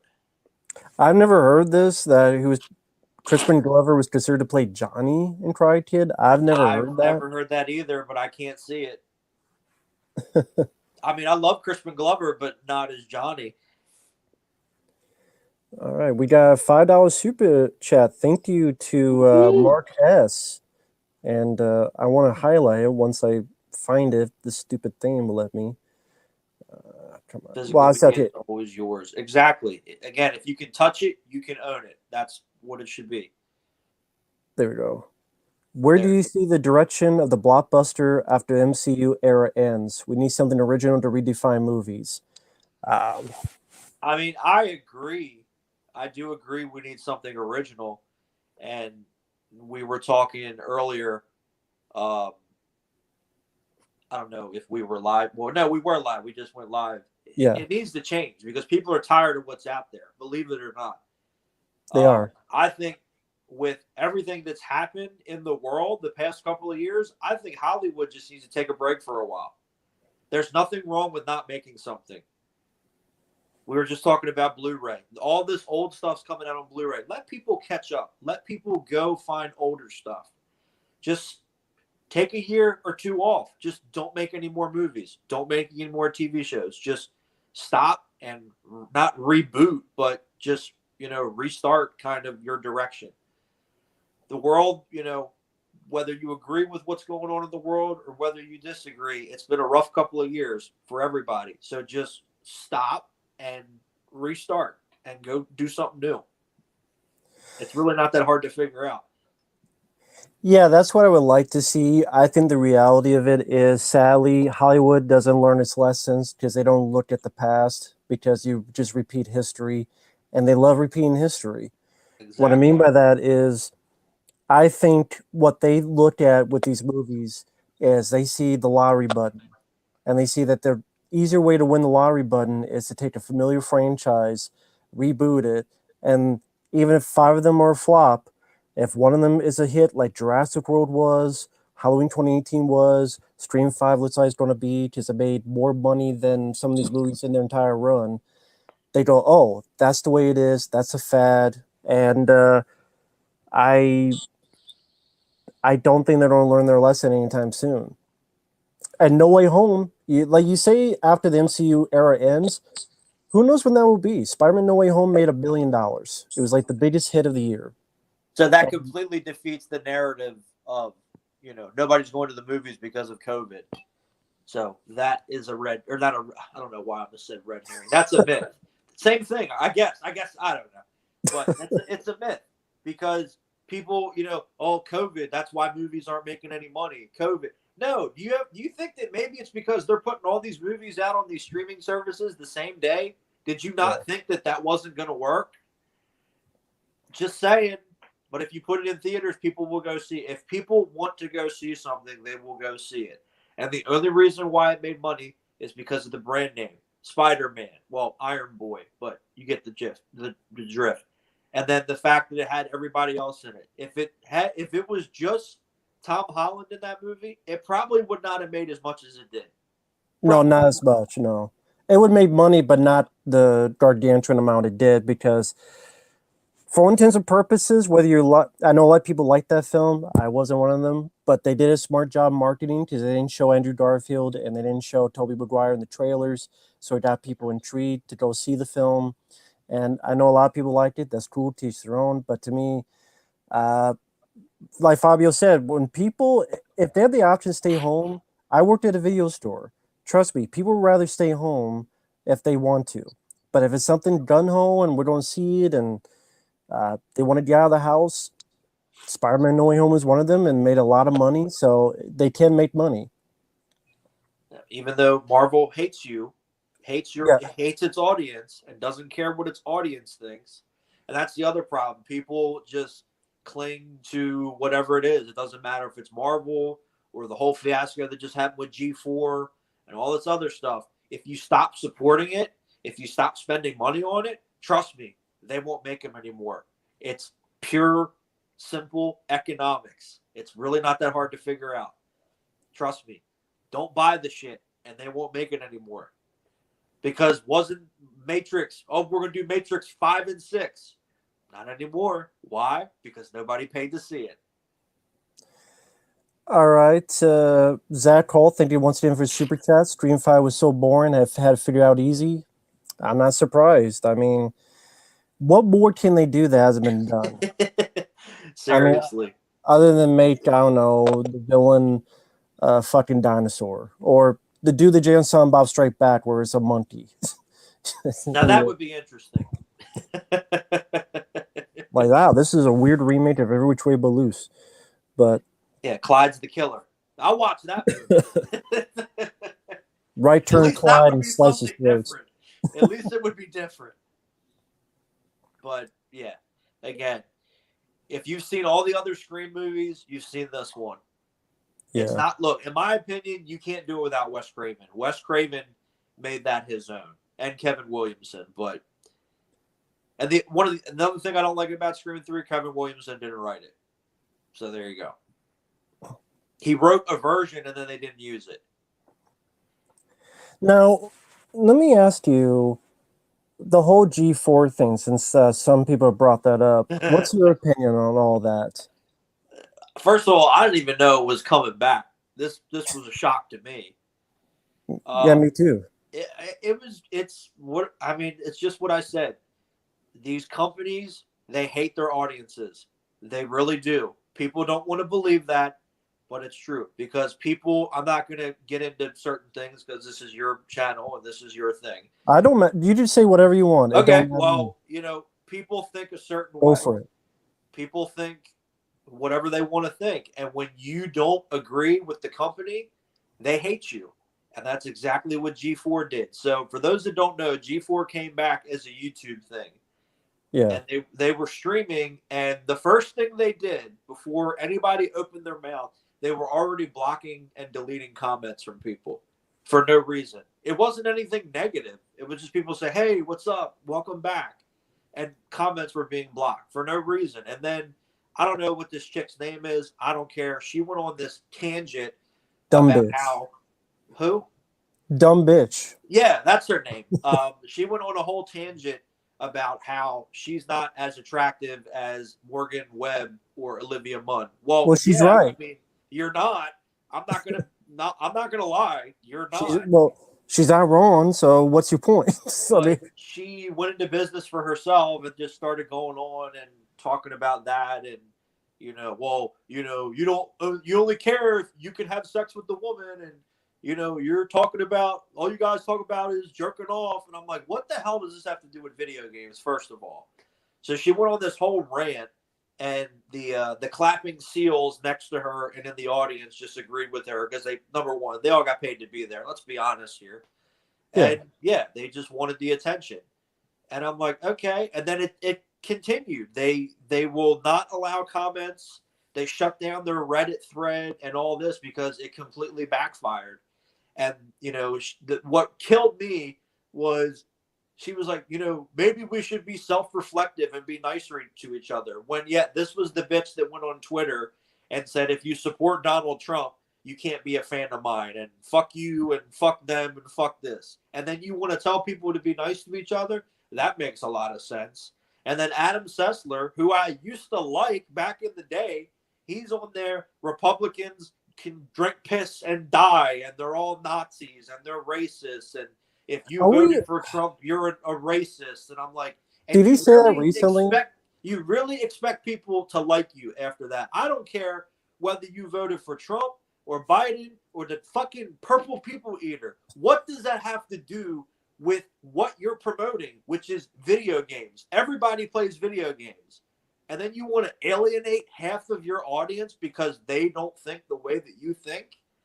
And that's exactly what all these people in Bizarro World, aka Hollywood, do. And they hate you. Look, just stop lying to yourself. They hate you. So stop supporting them. That's why I don't support anybody. And they think they can get away with it. But if you're on the other side of the fence, I'm not saying it's me or Matt or whoever, but if you're on the other side of the fence and you're like, yeah, go Trump and this and that, then you can't have a voice. Just like Gina Carano. That's exactly what they did to Gina Carano because she didn't agree with Disney's politics. And she didn't do anything wrong. I mean, she just shared an opinion, and people got all butthurt about that, amongst other things. And this whole cancel culture is not real. It's make-believe. It's in Twitter. Twitter's not real. Twitter's a website. And everyone goes on there and they think it's real. When you think about it, it's frightening. That is scary that people believe that's real. But cancel culture is not real. If you really canceled someone, you would have to kill them. But that's murder. Murder is illegal. You can't go murder people. As much as Alec Baldwin did. Well, exactly, yeah. And Alec Baldwin, nothing happened to him. And he's another lunatic. Making videos in his car holding up packets of Splenda. What the hell does that even mean? I don't know. Wait, what?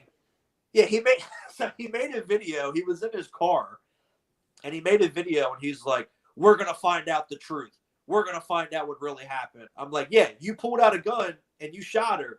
Why does he need to film to announce that?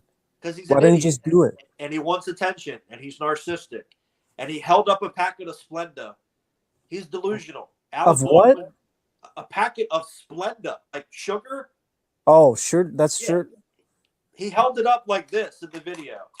What does that have to do with anything? Exactly. I don't know. He's a fucking lunatic. You sure to solve it? As he got the diabetes? Scooby-Doo? What is this shit? He got the diabetes? He's doing a fucking commercial? He's taking over Wilford Brimley? Is this Hard Target? What is this shit? We're going to find out the truth. Yeah, you pulled out a gun because you thought you were doing what you were supposed to be doing, and you pulled the trigger and you shot her. But I didn't know there was a bullet in there. That's on you, dude. Alec Baldwin, how many movies has he done where he's used the gun? A lot. Quite a bit, yeah. The gun. What do they tell you? Check the gun. I was in the military. Anytime someone hands me a gun, I don't care if it's empty or not. I check it. Why? Because I don't want to die. I don't want to get shot. It's common sense. This is not hard to figure out. And then him saying, oh, well, it's not my fault and it's not my job. Jean-Claude Van Damme, there's an interview. Jean-Claude Van Damme said, I checked the gun 3-4 times because I don't trust people.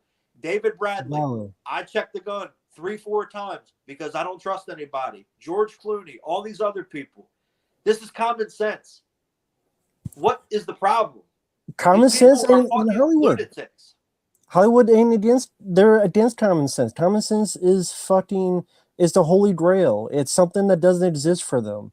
They think common sense is they think it's at the bottom of the fucking cookie jar or the bottom of the Wheaties box to get their toy, but instead they take it and they shove it up their ass and they dirty it up because that's what Hollywood does. They don't give a fuck about you people out there. They don't give a fuck about morals.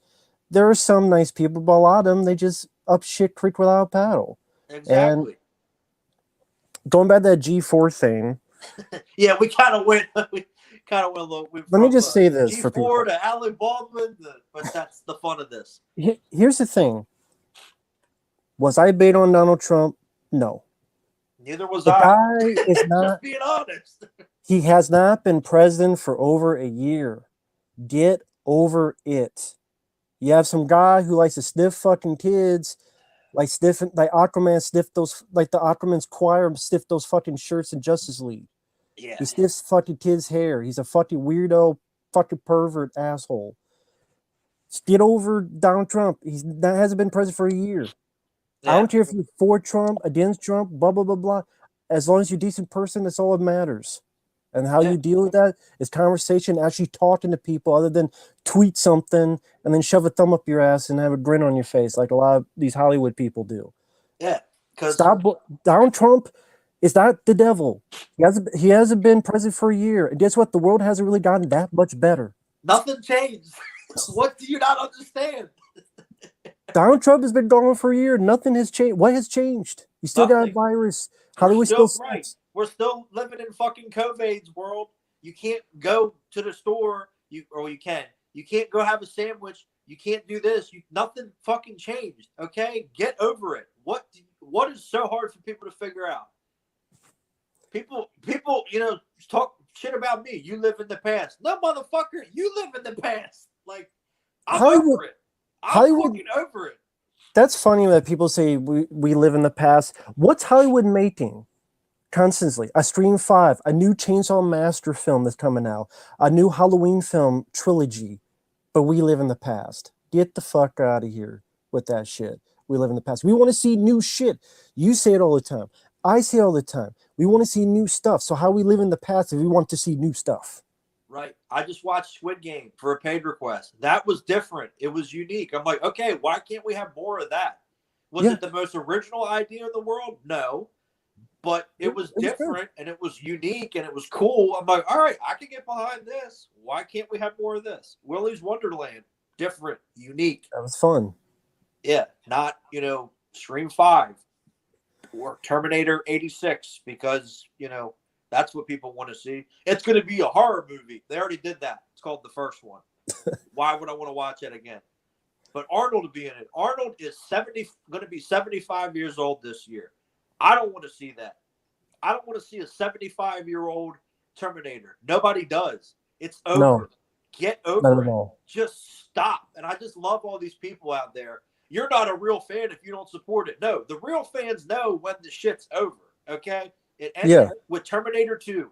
You didn't even need Terminator 2, but it's a good sequel. Yeah, it is.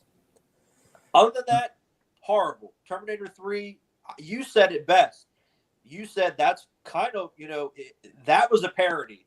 And then that's kind of when everything started becoming a joke. And you're right, because what is funny about the Terminator going into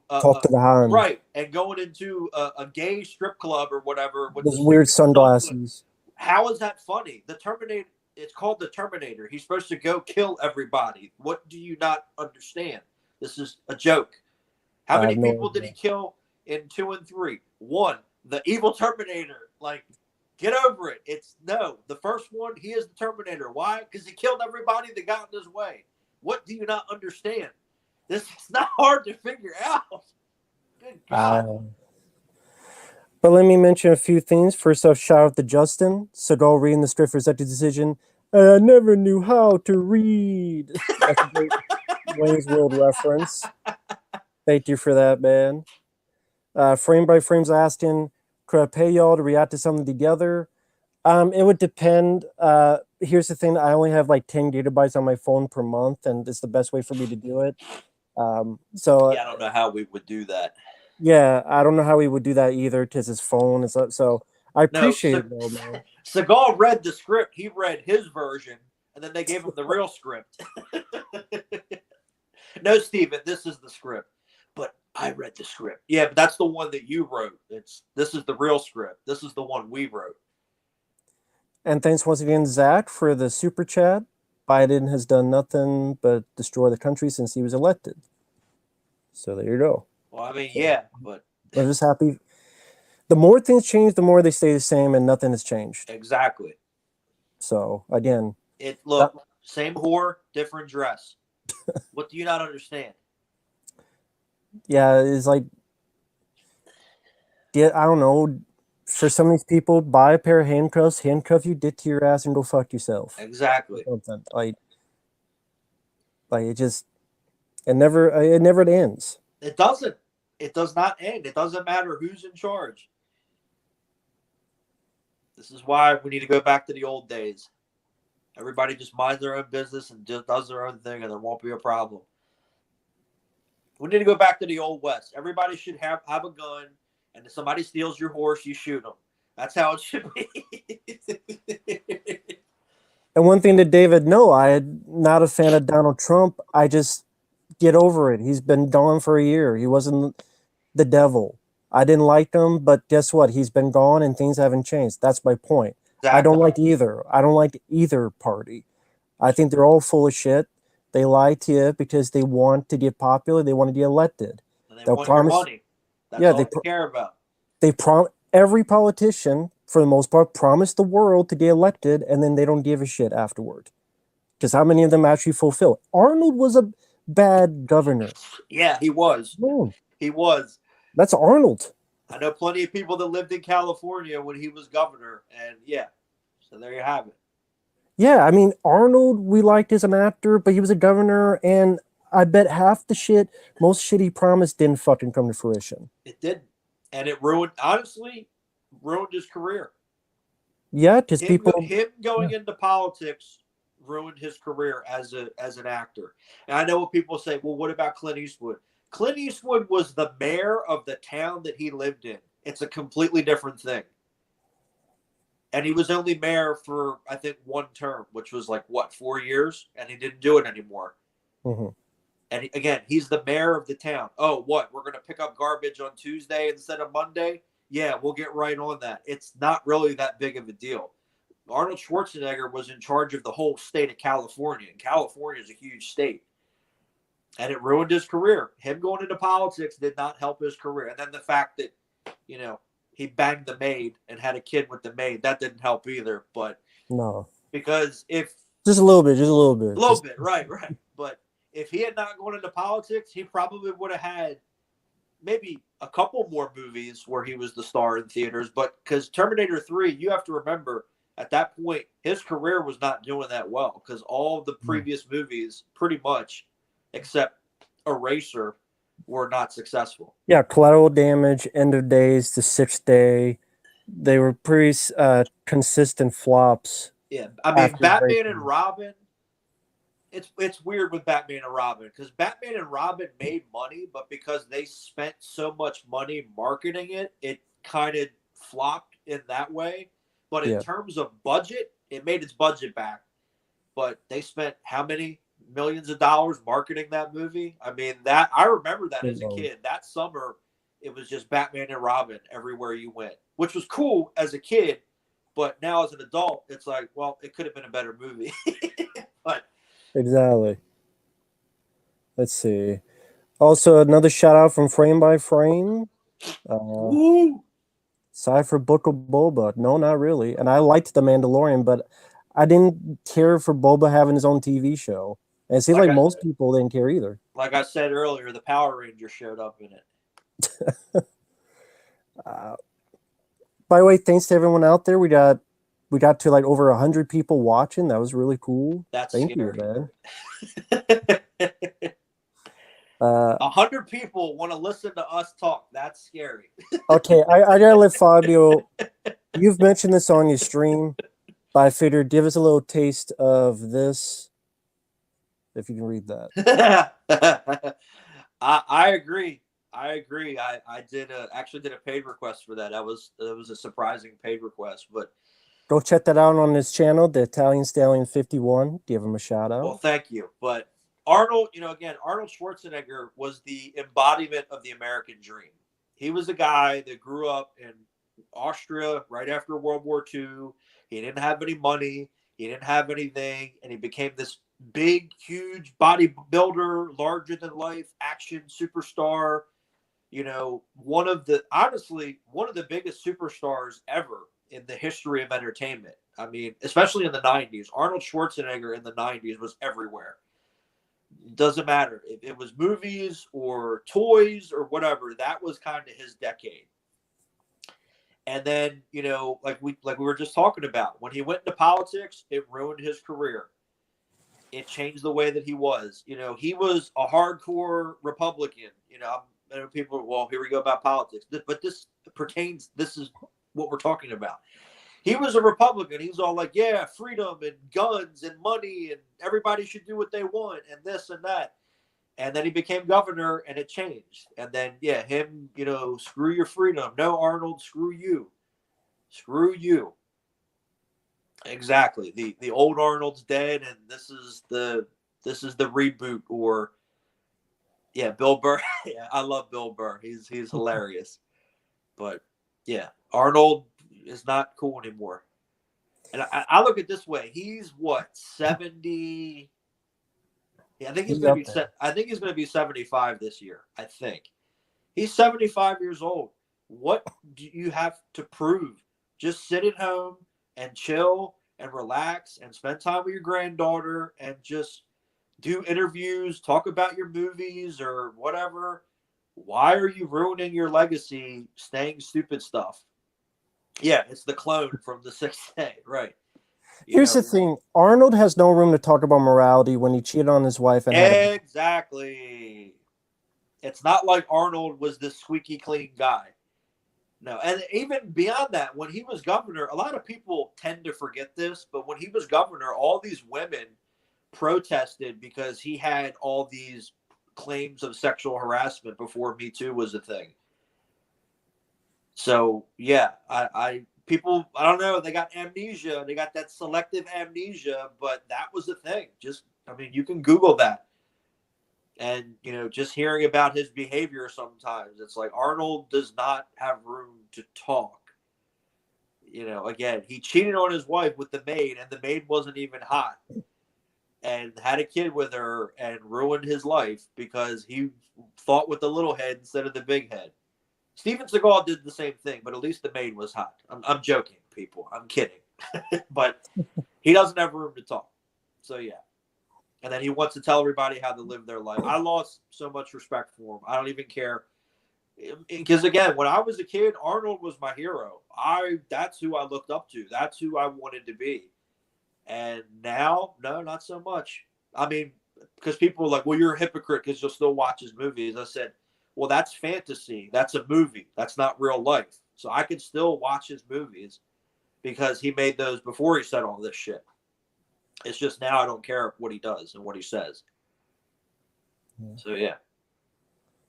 Right. Stallone keeps his mouth shut for the most. He doesn't get into all of that. He keeps his mouth shut. The only thing that he said when Trump was president, Trump wanted to make Stallone the head of, it was something with like arts, and Stallone said no. Because he said, if you want me to do something, that's fine, but I want to do something for veterans. I want to work with veterans and get them back on the right track. And I'm like, okay, well, I'm a veteran. I agree with that. And then nothing came of that. That was the only thing that Stallone said. And then they tried to cancel him because he went to a golf course. Really, get over yourselves. Like, seriously.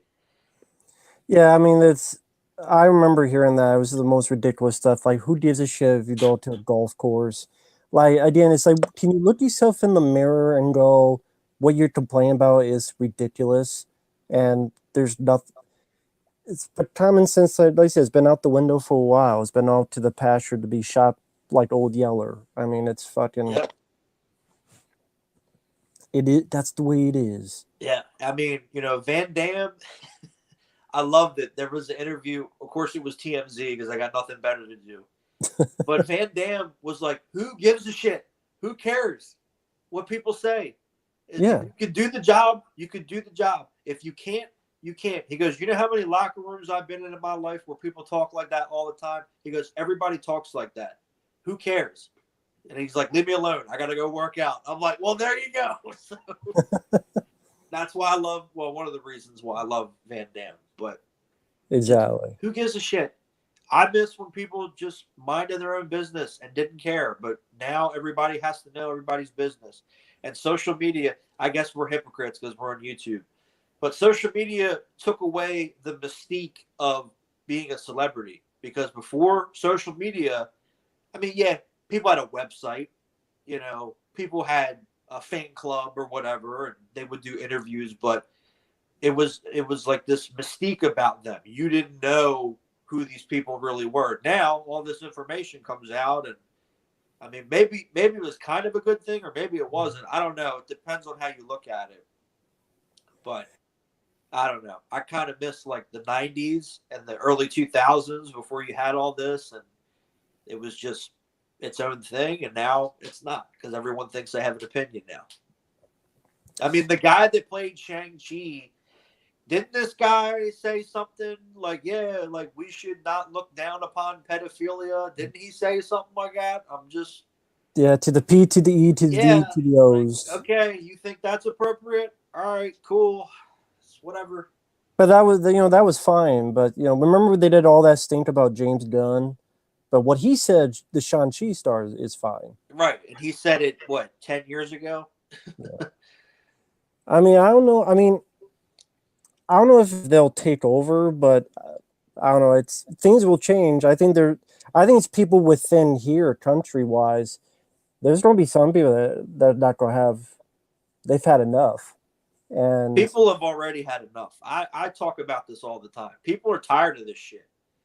People wake up and they go to work I'm at work right now. People go to work every day and they're miserable. They're tired of this shit. They're going to work and they're making this money and they're paying bills and then they have to deal with all this other shit. People are tired of it.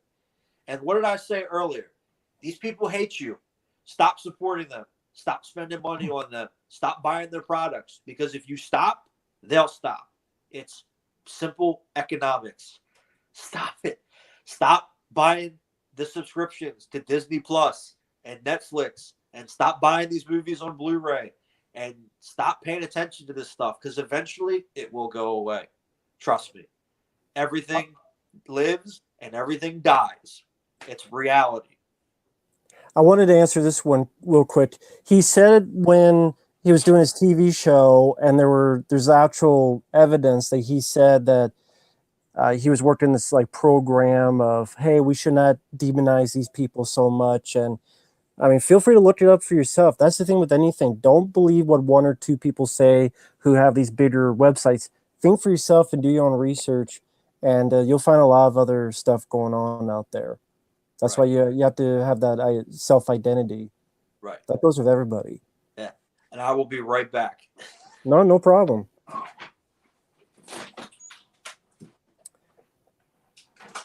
But yeah, the world of today is just all we can do is get it day by day. That's all we can do. And the more things change, the more they stay the same. Batista said Stallone's one of the most easygoing actors he's worked with. Well, I could see that. It's just sadly he hasn't made a lot of good movies lately. Let's see. It was all shock culture in the 90s. Now all these people pretend they were never like that. Yeah, I mean, it's strange. It's like WWF, they hide that they were part of the Attitude Era. Now they think they're this prim and proper organization, which I'm like, do you not remember some of the weird shit you guys were doing? Where someone fucked a corpse, but they want you to forget about that. Yeah, I don't know what's going on with the Jackie Chan thing. I don't know if he's doing it because his son is in danger or what it is. By the way, Heavy Metal Turtles, hello there. I hope you're doing well, man. Yeah, Malignant didn't make any money. It made worldwide less money than Stream 5's making its opening weekend. James Cameron I would pick just because he did Aliens. So that's why I would pick James Cameron. Yeah, it's hard, but you just got to take it day by day. That's what anyone can do. Dragonheart, decent film. Weird they got the Ghost of John Wick's Beetle says 100 viewers, 20 likes. Come on, people. Yeah, I mean, I know no one likes the video, but it is what it is. I'm not going to tell people what to do. All right. I left my cocaine in the car, so I'm joking. I thought I had nose spray in my bag, but Well, Hollywood needs to go back taking cocaine. Right, let's get right, because the movies were better when people were doing cocaine all the time. Thank you, Pierce Brosnan. Appreciate that. It's been a lot of fun. I mean, again, we got like we had 98 and like 100 people. It's pretty cool. Hi, I'm Matt. Give me free stuff. I think that's a troll. Thank you, whoever blocked him. Thank you. That was me. Oh, high energy cocaine movie making was the best. Is that the real Pierce Brosnan? Why was Die Another Day so bad? Can you explain that? T2 Die Hard. I would pick Die Hard. Die Hard. Yeah, definitely. Definitely Die Hard. These asking, have you seen the film Guns Akimbo? I have not. Definitely worth a look. It's a fun tip to the hat. There's a nice reference to Hard Target. Cool. Because he's watching Hard Target on TV. It's a fun film. Cool, JJ. Yep, he's a good guy on nice to meet you too. Thank you, Boaz. Boaz in the house. Thank you, man. I appreciate that. Yeah, this has been a lot of fun. Who wouldn't want free stuff? Yeah, exactly, Stranger Boy. Yeah, I mean, I will say yes. I will say no to free stuff because no. I still want to know who the hell sent me that box of DVDs. We'll explain that for a bit for those who don't know. So a couple months ago, I think it was November, someone sent me a box of DVDs and I didn't recognize who the address was. And I even put a thing out here on YouTube. I was like, whoever sent me this, could you please let me know so I can thank you? And I never got a response. So I have no idea who the hell sent me that and how they got my address. That was a little weird. I'm like, there better not be anthrax in this or something, and then I die, because that wouldn't be fun. Well, I mean, still, like, you're old enough to remember the anthrax thing. Let's see. I don't know what Trax is. I don't know if Fabio's heard of it. The movie Trax? I don't know. Is that a movie Trax, or is there a movie called that? The one from the 80s where it was like Last Action Hero before Last Action Hero, and the guy okay. Yeah, is that what they're talking about? The one where he was a cop and he wanted to start a cookie company or something? Oh, okay. That movie. That's okay. That is a fun. I forgot about that. That was a fun movie. That was interesting. And the dude from RoboCop 2 is in it. Okay, have you? Yeah, you.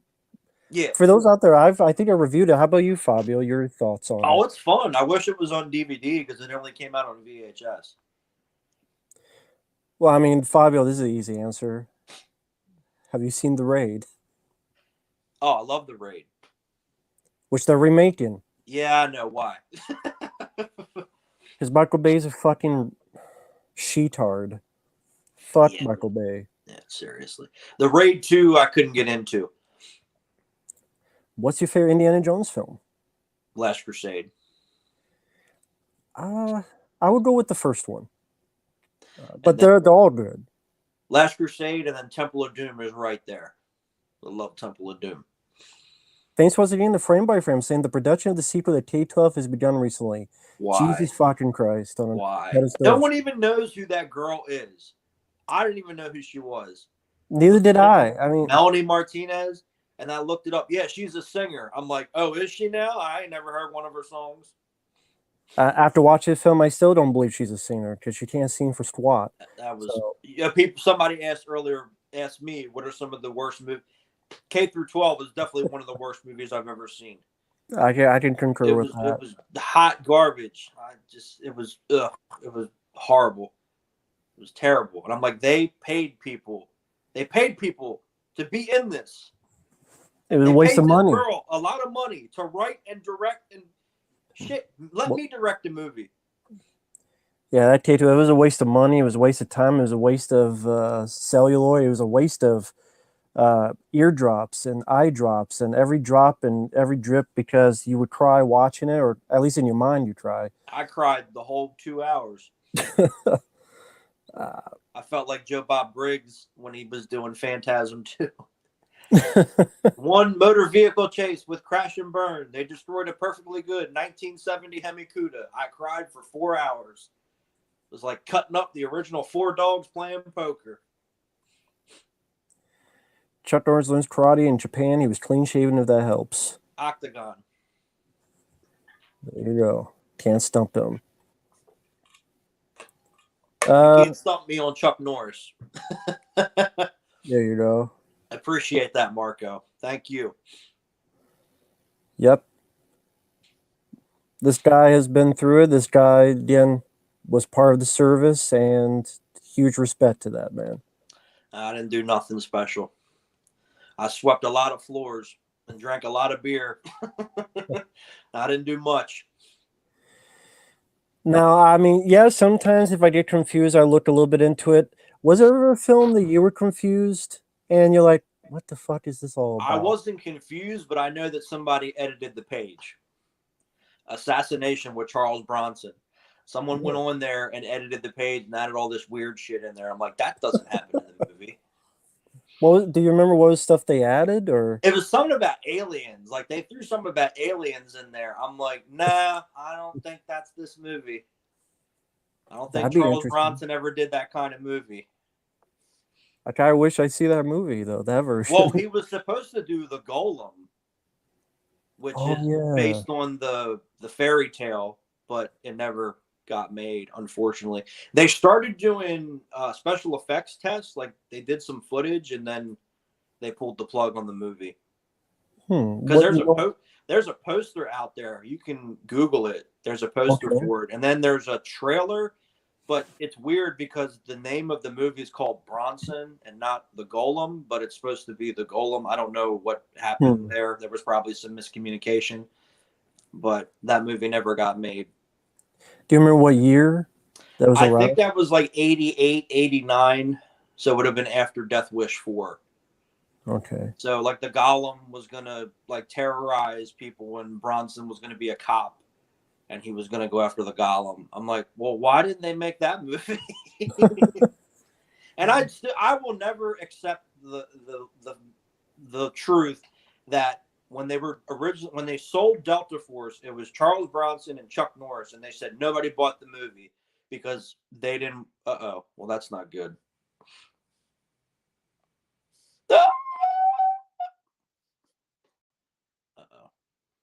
Let me wait here for a second. We don't exactly. We don't talk about. There's only one perfect weapon. Jeff Speakman. There we go. Yeah, you good? YouTube. Yeah. Oh, okay. Just apparently YouTube got mad at me because I was talking bad about Arnold Schwarzenegger. Arnold Schwarzenegger he's looking into the YouTube now. What are you doing? Come on. But as I was saying, I will never understand why people didn't think that Chuck Norris and Charles Bronson could be in a movie together. That's stupid to me. Arnold Schwarzenegger is jealous of Charles Bronson, what he's doing in his late age. Probably. I mean, he wasn't Charles Bronson. He did Death Wish 5, and he was like 74 when he did that movie. And he wasn't really into politics, it seemed like these people today. No, Charles Bronson kept his mouth shut in that respect. Robert Bronson. Yeah, that guy. The guy that looks like Charles Bronson. No, Charles Bronson, I've met people that have worked with him, and they all said the same thing. He was just very, very quiet. He was great to work with. He was a good actor to work with, but he was just very quiet, and he just kept to himself. And when they weren't filming, he didn't really talk or do much. Kurt Russell loved working with him when he was a kid. Oh, very cool. Kurt Russell, there's an interview, I forget which show it is, but he said he gave Charles Bronson a skateboard as a gift. And Charles Bronson said, well, no one's ever really given me a gift before, so I don't really know how to react. And he said they would skateboard on the back lot and then get yelled at by the security guards and stuff because they weren't supposed to do that. But that's a really cool story. When did Caruso say this? Was it an interview from years ago, or? No, this was a more recent interview. Oh, okay. It's only a couple years old, but he talked about that. He worked with them when he was a kid. I don't Nice. remember what it was, but yeah, he said he really liked working with them and thought that was cool. And then there was an award show. I think it was the first Blockbuster Entertainment Awards. And it's here on YouTube. Charles Bronson presents an award to Kurt Russell, and they're like hugging and stuff on stage. And I'm like, oh, that's really cool to see. You know, I thought that at first, but he did not. But I bribed him. I got some church's chicken, and then he left and went home. So Yeah, right. He ain't leaving his igloo. thanks once again, Frame by Frame. Have you seen or heard of the new Disney film Encanto? I have no idea what that I've is. heard of it. I've never seen it. But that's the other thing. I mean, there is an interview with Seagal from Russian TV, and he talked about the Alec Baldwin thing. And he said, yeah, you know, you always check the gun. And I'm like, okay, well, Seagal said something intelligent for a change. It's a rarity, so make a mark of it.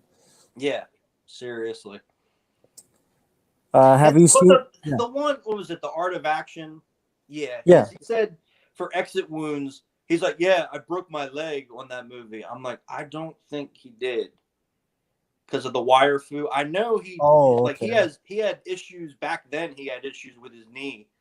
I know he screwed his knee up on that movie, but I don't think he broke his leg for the wire foo stuff. I mean, breaking your leg's a pretty serious thing. So. Yeah, with Seagal, a lot of things he say you gotta take with a big grain of salt. Same with Hulk Hogan. Well, yeah. And then I did ask Danielle Harris, and she kind of looked at me and smiled, and she's like, "Yeah, Steven Seagal is interesting," and that's all she said. I'm like, "Oh, interesting." Yeah, interesting is code for asshole. Probably, because I mean, well, I hope he didn't say anything inappropriate to her, because she was what 12, 13 when she did that movie. So yeah, hopefully he didn't say anything inappropriate. Yeah. Hopefully, because apparently he said inappropriate things to Katherine Heigl, and she was 16 at the time. Even though I don't like Katherine Heigl, it's still inappropriate. Yeah, that was Under Siege 2. Yeah. He didn't break his leg; he broke catering. Well, he lost weight for Exit Wounds, so you can't really get on his weight because of that. So, and then what was the other thing? If you need a good laugh, or always recommend a good rant from Jim Cornette. When it's about wrestling, yeah. When it's about other things, I don't really care. But when he's yelling about Vince Russo, yeah, I'm definitely laughing. I'm definitely laughing about that. Ventures Ford Fairlane is classic, underrated film.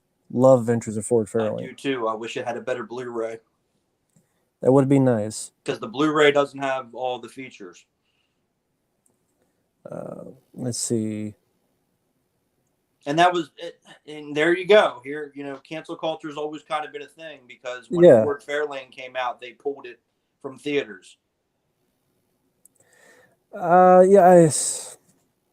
Yeah, I mean, like I said, with Seagal, you never know what the hell is actually the truth or not the truth.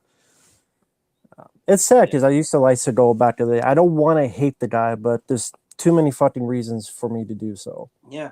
And you can't, I mean, I don't know how many times, I think I've said it to him blue in the face. His ego is why he ended up the way that he did. If he would not have had an ego and if he would have behaved, he might have had, a couple more big movies in the theaters. And then, he could have been a mentor character or something. But no, he couldn't behave. He couldn't just listen. Because Warner Brothers told him, they said, all we want you to do is lose a little bit of weight and stop saying all this stupid stuff in interviews. And he didn't want to listen. That's all they wanted. Because people say Under Siege, he got really heavy. Not really. The first Under Siege, no. No, I didn't notice that, no. Under Siege 2, not really. On Deadly Ground, not really. He didn't start getting bigger till after...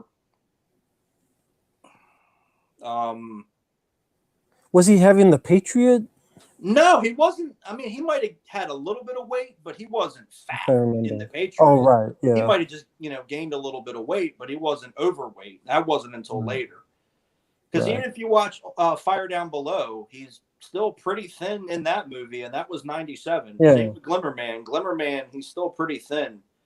So maybe later they said that, but I mean, you can't go on interviews and, well, I work with the CIA and I did this and you can't say that kind of stuff. The people that I know that are in that line of work, they don't go around and tell everybody about it.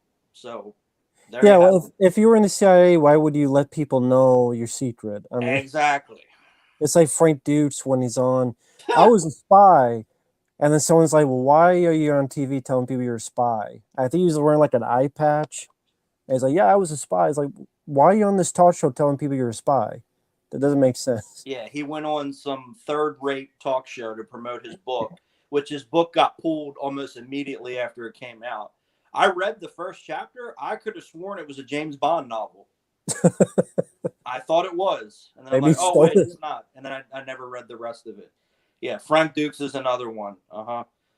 I'm undefeated champion, and I knocked this guy. Yeah, right. Yeah, Frank Dukes got sucker punched by a guy with brass knuckles. Okay, right. And apparently fell into Jeff Speakman's autograph table, even though Jeff Speakman has never confirmed that.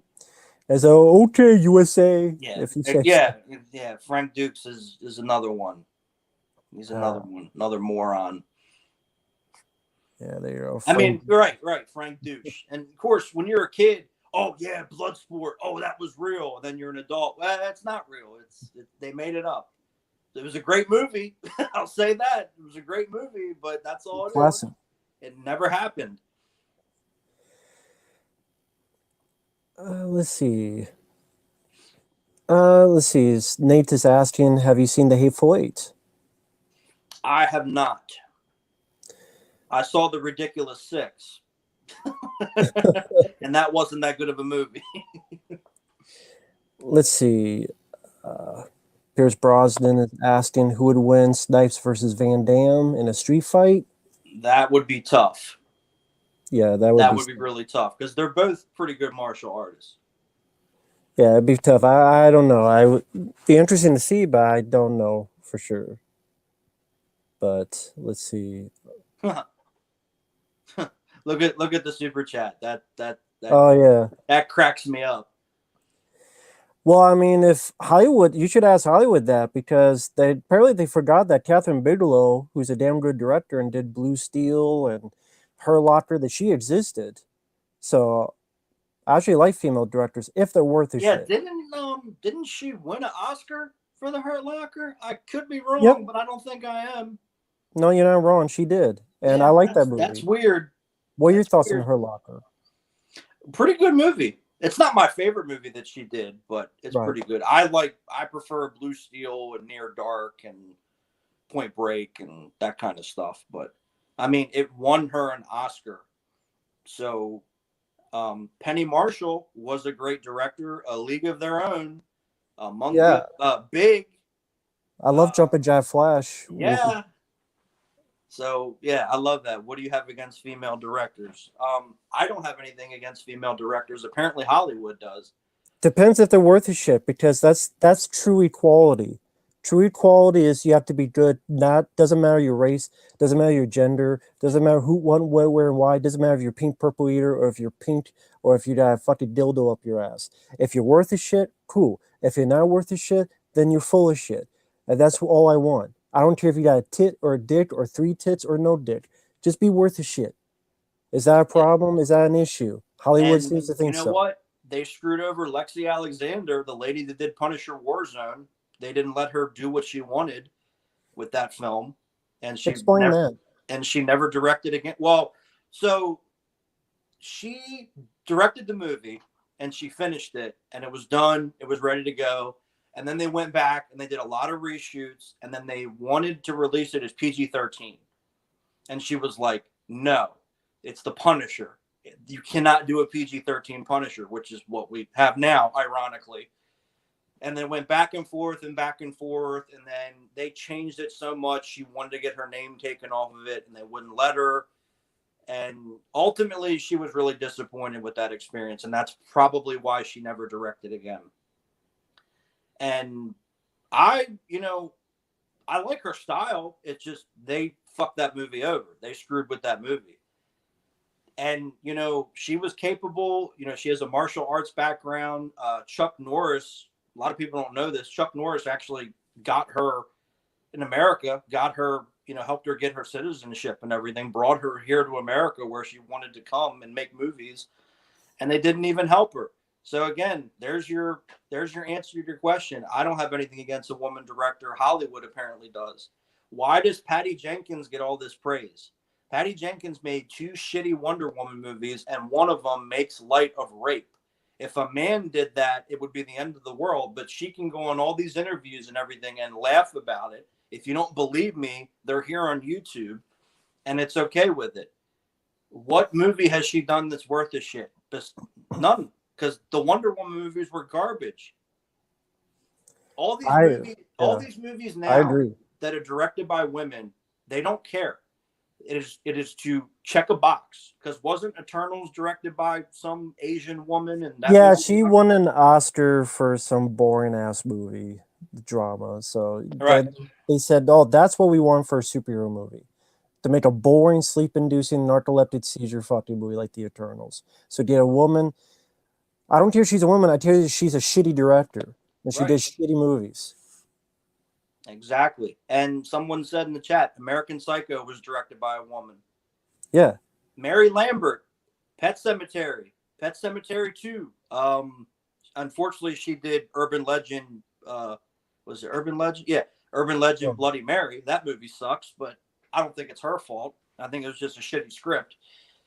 There's been plenty of female directors out there that are great directors. And when she did Pet Sematary 2, she was pregnant. She was very pregnant. And everyone said that she didn't care. She was just wanted to direct, and she was there every day doing her job. And why doesn't she get more work? It's not like, she's still here. It's not like she's dead. Why doesn't she get more work? Why doesn't Lexi Alexander get more work? There's plenty of, it doesn't matter if it's a director. There's plenty of females out there that are good at what they do. Why don't you hire them instead of just checking a box? And no, I'm sorry. K-12 did not address any problems in modern day America. K-12 was about fucking orange juice, or whatever the hell that one scene was.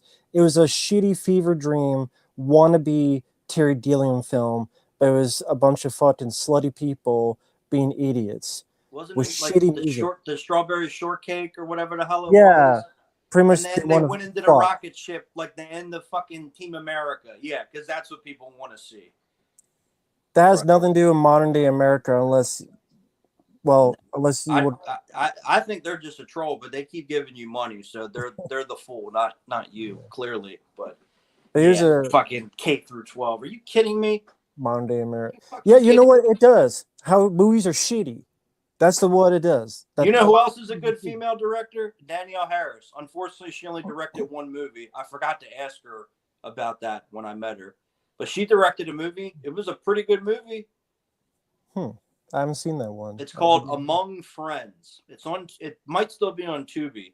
Oh, okay. For free. It's fucked up. It's definitely a horror movie, but it was good. I did like it, and I wanted to ask her, are you ever going to direct again?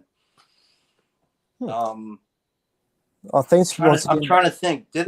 Well, Heather Langenkamp ended up doing makeup. That's what she does now, because her husband. That's what her husband does.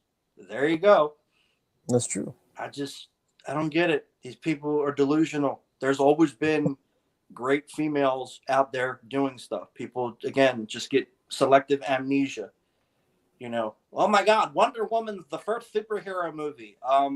Like Black Panther is the first black superhero movie. Clearly, they didn't watch The Meteor Man back in the day. What do you know about The Meteor Man? Yeah. What do you know about Blade? Yeah. Xena. What about Xena back in the day? What about Cynthia Rothrock? Clearly, y'all don't pay attention to this stuff, and they say we live in the past. Okay. Every fucking slasher film or 95% of slasher films have a strong female lead. Exactly. Amy Steele, Caroline from Chainsaw Massacre 2, Ashley Lawrence, Hellraiser. Yeah, Dana Kimmel from Friday the 13th 3. She was also in Lone Wolf McQuade. Laura Parlington, Friday the 13th Part 7, The New Blood. It goes Jamie on. Lee Curtis. Lisa Wilcox. Jamie Lee Curtis's mom in Psycho. Hello, McFly. Catherine Hicks from Child's Play. Yeah, strong mother. And you guys, not you, but these idiots, clearly they didn't watch these movies, even though they praised them. By the way, thanks once again to Bobby Reynolds. Would we like to see Mighty and Jackie Chan in a nunchucks challenge match? Has Jackie Chan done nunchucks? I don't remember Jackie Chan doing. In his older movies, like a lot of the movies he did in the 70s, he did because they wanted him to be the next Bruce Lee. Oh, okay. But as he progressed, he stopped using them. Yeah. Once he got like Drunken Master and that kind of stuff, he stopped using them. But if you look at a lot of the ones he did in the 70s, he uses nunchucks. Because, again, they wanted him to be the next Bruce Lee. Alice Them was a piece of shit. Oh, my God. Really? Really? You want to talk about racist? That show was garbage. Hey, you want to know a movie that did that well? Go watch The People Under the Stairs. Exactly. Underrated Wes Craven film. Or the original Candyman. Yeah. Not the remake. There you go. Strong female. Night of the Living Dead 1990. Yeah, with Virginia Patricia Madsen. Coleman. Yeah, Linda Blair. Neve Campbell. The list goes on and on. Exactly. There's always been strong females if you actually look and pay attention. Yeah. Always have been. What's her name from Stranger Boys said it? The mom from Home Alone. What's her name? And what's her real name? Catherine O'Hara? Yeah, Catherine O'Hara. Come on. Wake up, people. What are you doing? What are you... Linda Hamilton from Terminator. Are you kidding me? Oh, what's this behind me? What is that behind me? I don't know what that Every is. video. Every video this is in. It's only one of my favorite films ever. It's only every fucking video I make is one of my favorite films ever.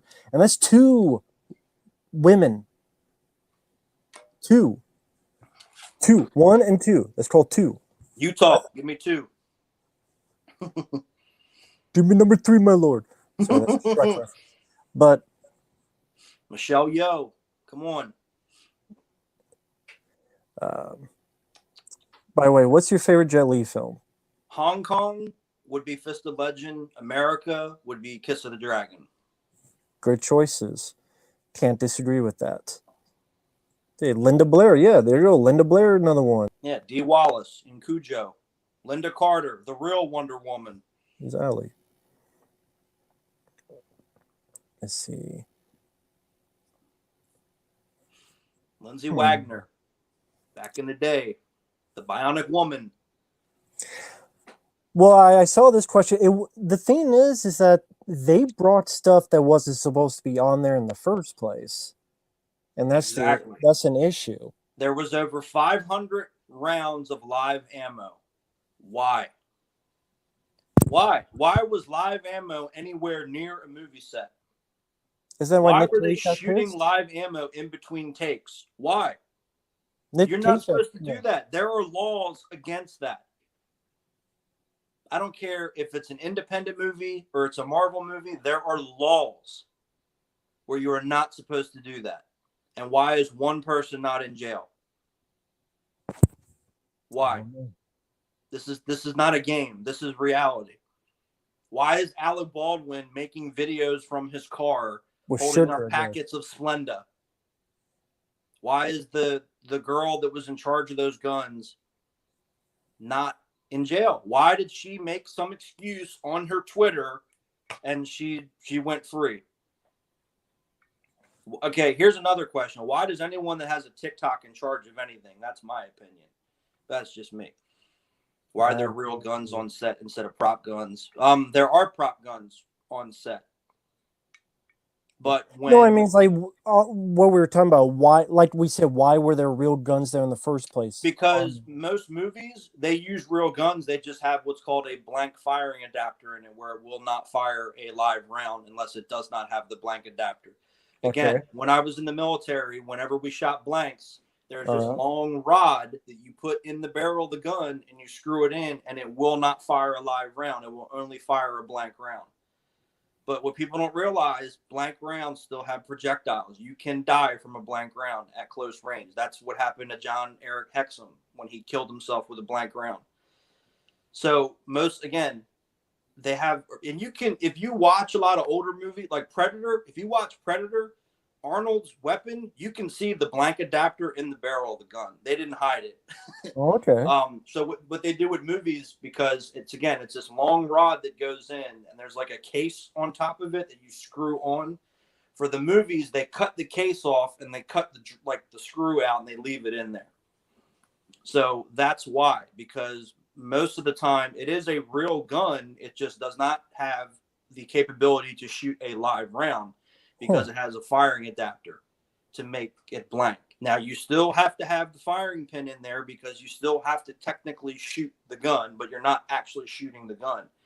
And there's also rules and laws where you do not point it at someone when you are filming. When you are filming, the way that they shoot it and they cut it, it looks like they're pointing it at them, but they're not. Especially when it's close up. Like if you see a movie where it's at someone's head, it's not actually against their head. It's off to the side. They just angle it to where it looks like it's against their head. And these are rules and laws. You cannot do this stuff. It's illegal. So say like if it's this gun here, they would kind of move it so that kind of the gun would be kind of back here, but look like it's. It just looks like it's next to their head, but it's not.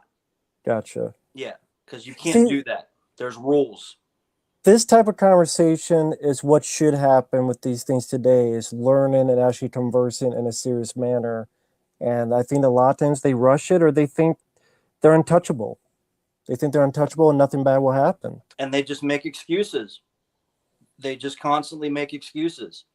Alec Baldwin, it's not my fault. It's everyone's responsibility.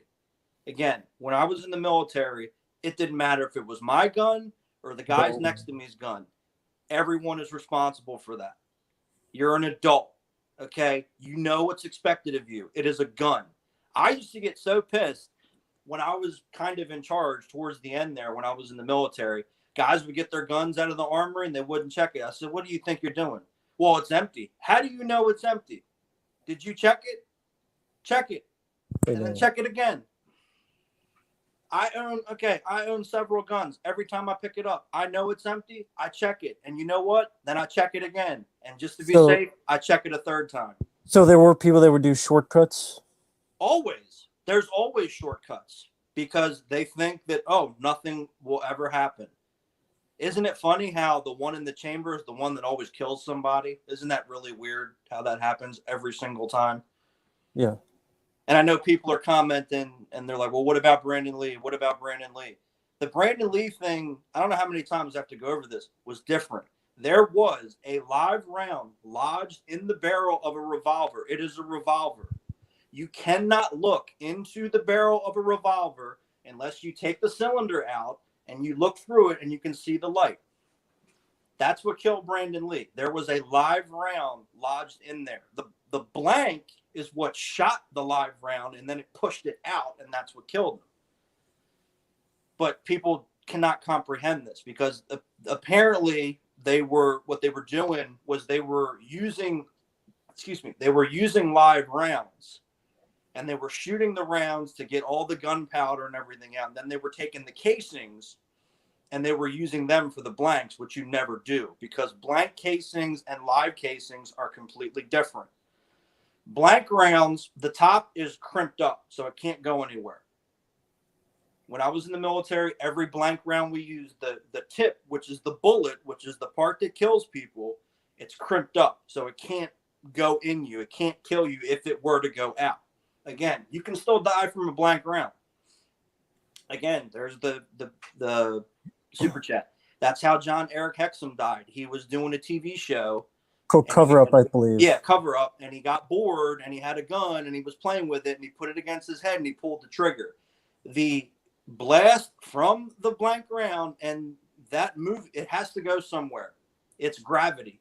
A bullet has to go somewhere. Where do you think it's going to go? It's going to go in your head. And it didn't go through his head, but it hit his head hard enough to kill him. It's like, yeah, you can die from a blank round. It's not a joke. Yeah, that's beyond a concussion. That's literally like brain death. That's exactly what happened. It was the impact on his brain was so severe that it was pretty much permanent brain damage, and it killed him. Your brain has to have oxygen. Your brain is like your body. It has to breathe. This is simple. I don't know why this is so hard for people to figure out. This is simple stuff that people screw up every day, and this is why people get killed. Why do you think so many people every year shoot themselves with their own guns? Because they're being stupid. My guns are never loaded. Never.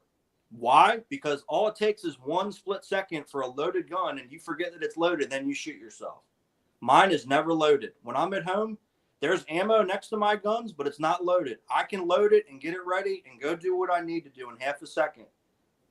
There's so many experts, so many people over the years. Well, I was a Navy SEAL. Well, I was this. I was that. These people shoot themselves all the time because they're stupid. This is simple. This is common sense, and then everybody wants to blame the gun. It's not the gun's fault. Guns don't shoot themselves. We don't have guns yet, hopefully not, that just shoot automatically. That's Hollywood. That's a movie. You have to shoot the gun. Guns don't come off the safety by themselves. You have to click it off unless it's like the Glock. I have a Glock, has the internal safety. So it's very tricky, but that's still how people shoot themselves. This is not hard to figure out. But the problem is people are uneducated and they just hear, a gun went off, and they think it's the gun's fault. It's not.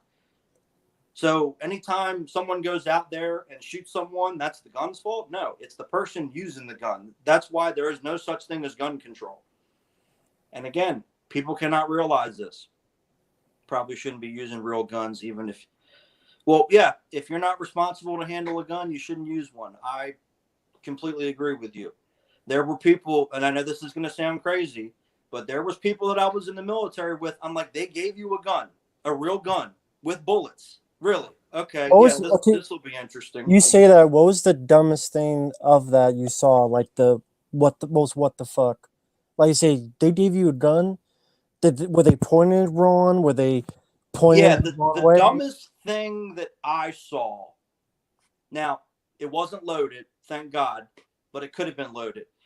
We were, I was still in basic training. There was a guy, luckily he got kicked out. He should have never been there. We were waiting. I think it was after dinner or something, and we were lined up, and him and another guy were going at it. And this was in the beginning. In the beginning, your rifle never leaves you. They do that to teach you. You always have your rifle, whether you're in the bathroom or whatever. It never leaves your side. And him and this guy were going at it, and he shoved him, and he came up like that, and he pointed it at him. And I grabbed it, and I pushed it down. And I said, if you ever do that again, I'm going to snap your neck. I said, you don't ever point a gun at somebody unless you intend to shoot them. I said, you don't ever point a gun at one of your friends like that. Why did he even do it? Did he say because he was stupid? He was pissed off, and he was stupid, and he had a gun in his hand. And I said, what if that was loaded? I wouldn't have shot him. I said, you don't know that. You don't know that. Just I didn't know that a drill sergeant was behind me. And later he pulled me aside. He goes, are you okay? I said, yes, drill sergeant. He goes, yeah, you definitely need to do that. I said, yes, drill sergeant. Like, all right, go away. I'm like, all right. That's the dumbest thing that I've seen someone. Okay, well, yeah, that was the dumbest thing. The other dumb thing was when I was in school, not this last time, the first time I went to school, right when I got out of the Army, we were at the range, live ammo, and we were on the firing line, and the whistle went off. When the whistle goes off, you don't shoot. This guy, doing his own thing, fired 5 shots, and I was right next to him. And I looked at him. I said, are you fucking stupid? He goes, what? I said, you didn't hear the whistle? He goes, I thought that was the shoot. I said, why does everybody else have their gun in their holster? And I freaked out, and I don't usually do that. But when it's a situation like that where someone has a loaded gun and they're being stupid, I get mad. Yeah. And everyone's like, all right, everyone take a break. And they pulled him off they took his gun out of his hand. They said, you're done. Go sit down. And he got all mad. And I said, this is what happens when you're stupid. You do stupid shit with guns. And that's what gets people killed. Again, I've heard so many people over the years, well, I did this and I did that and I shot with this guy. And they're doing stupid shit and they're going to get people killed. I've had people hand me a gun and not check it. I said, did you check it? It's empty. How do you know that it's empty? And then, assume. Yeah, there's a bullet in there. Well, no shit. Really? It's not like we're at the firing range. I don't get mad often, but when it's stuff like that, I do get mad because I don't want to get shot. I don't want to die because of someone's stupidity. And it happens every single day. Again, like I said earlier, there's so many people that are cleaning their guns and then they shoot themselves. Why? Because they loaded it and they didn't think that the bullet was still in there and they took it apart. Look, bullets are very sensitive. All you have to do is put a little bit of pressure on it and it will shoot. If you slide that, if you rack the slide back far enough and let it go, it will shoot, especially if the safety's off. It does not take much. And people are just dumb. My MOS, I was an 11 Charlie. I was a indirect fire infantryman. I was a mortar. So the big tubes with the guys with the bombs, that's what I did. Do these people know how to check their rifles or shoot? Clearly, no. They do their own thing. They just do what they want to do because they're stupid. And they don't think, well, it'll never happen to me. It'll never happen to me. And then it happens to them. And then they feel guilty for the rest of their lives. And they should. They should feel guilty. Alec Baldwin, I hope Alec Baldwin never does another movie. And I hope for the rest of his pathetic life, he feels guilty for what he did because he killed someone. Yeah. So deal with it. Dad worked at the DOT. He said the exact same thing is happening to Hollywood with the diversity. Of course, because it's not just Hollywood, it's everywhere. Because where I used to work, they were like, we hired 26 black people this month. Okay, well, what does that have to do with anything? You know, and the military was getting like that too. And that's one of the big reasons why I got out. Oh, you were 11 Bravo. All right, who? 10th Mountain. All right, badass. I see you. I see what you're doing over there. Mr. I deploy every other year. Okay. They did the frame by frame. Listen, when you're alive in this day and age, you're brave.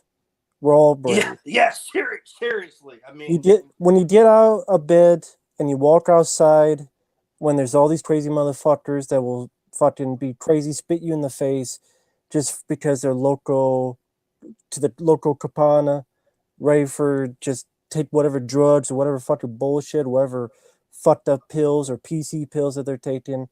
The fact that you're still breathing, taking it day by day, you're brave. You're brave. We're all brave. Because we're taking it day by day. Exactly. Borderline 11. I wanted 11 Bravo, but they gave me 13 Romeo. Well, that blows. I don't know why that would be a MEPS issue, but I'm sorry to hear that. Look, infantry will take everybody. Trust me. But exactly what Matt said was right. I mean, that's how one of my friends got murdered when I was in. It was what you just said. There was some crazy motherfucker hopped up on drugs and he was walking home from the bar one night and this guy thought he was being followed and he turned around and he shot him and he carried the body like not a mile, but a couple blocks. Yeah, it wasn't a mile. What am I thinking? A couple blocks away and he threw the body in a field and they found him a couple days later. And that Friday, the night that he got killed, he was standing right next to me in formation. And he got murdered that night. He didn't do nothing wrong. He was just walking home. And the dude killed him. Now, they caught the guy, and he's in prison for the rest of his life. I think he should, be executed in a similar fashion, but that's just me. The punishment should fit the crime. Sorry to hear that, man. Yeah. I didn't know him that well, but he was a good dude. So yeah, he got murdered for no reason. Okay. There was another dude I went to school with. He got murdered too, but he kind of brought it upon himself, so I don't really feel that bad. So yeah, he was just running his mouth. He was running with the wrong people, and the dude pulled out a gun and shot him. But I mean, he had other issues too. But again, he kind of brought that upon himself. So I don't really feel that bad, but it still sucks. Yeah.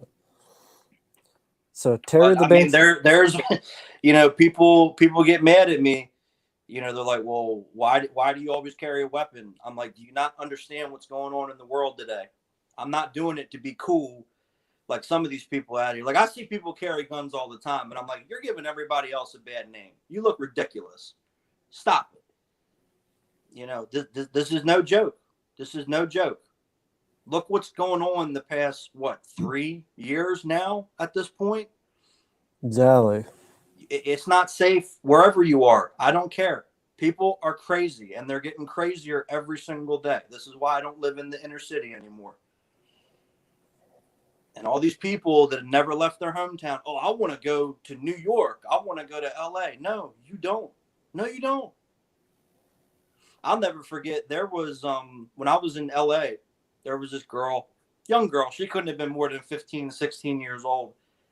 She was like, you have an accent. Where are you from? I said, I'm from Baltimore originally. She's like, oh, I'd love to go there. I'm like, kid, you don't want to go there. I said, they will eat you alive. Little white girl like you? Yeah, no. No, don't risk your life. You hear all these stories about these people disappearing. The one that just happened, like, what is wrong with you people? Don't do this shit. Now, see, I don't know much about Baltimore, so I would have to be educated. So how It's horrible. I mean, when I was a kid, when I actually lived there, it was getting bad. I mean, when I tell people all the time, I said, I was 8 years old and I watched a dude get murdered out front of my grandparents' house. That's when it's time to move. Just saying. But now it's terrible. This might be the time. Yeah, a little bit. I was there in September. I was down there in September. Unfortunately, I had to go down for a funeral. And it's horrible. It's like Death Wish. It's like Death Wish out there. And, Maryland has shitty gun laws. Death Wish 1 or 3? 3. It's Death Wish 3. Oh, man. Everybody should get a rocket launcher. Just saying. It's horrible. The neighborhood where I grew up is terrible, and I would not recommend it. There was a girl I used to go out with, and I was messing with her. She was getting an attitude, and I said, I'm gonna drop your ass off in Baltimore City and just leave you there, and whatever happens happens. And she's like, would you really do that? I'm like, yeah. You keep acting up, I'm just gonna leave you in the worst part. Bucky Lasik, of course I know Bucky Lasik. Yeah, he's from Baltimore originally. He was in the Tony Hawk games and stuff like that. Rest in peace, me. Nah, I'm here. Where am I going? Hey, Story, hope you're doing well. Thank you, Smokey Minard. Yeah, Smokey. Smokey's back Don't here do it taking a Friday. shit. Hey, Diablo. Born in New York, but I don't live there anymore. There you go. Smart choice. Simon Says, again, one of the worst movies ever made. Do you play games? Yep, Fabio plays games. Oh, He's played them on his channel. Of course. He plays Siphon Filter 1, 2, and 3 on his channel. And he has a Sega Saturn. He played that on his channel. Yeah. Amongst other stuff. What are your top 2 favorite games? Top 2. That's tough.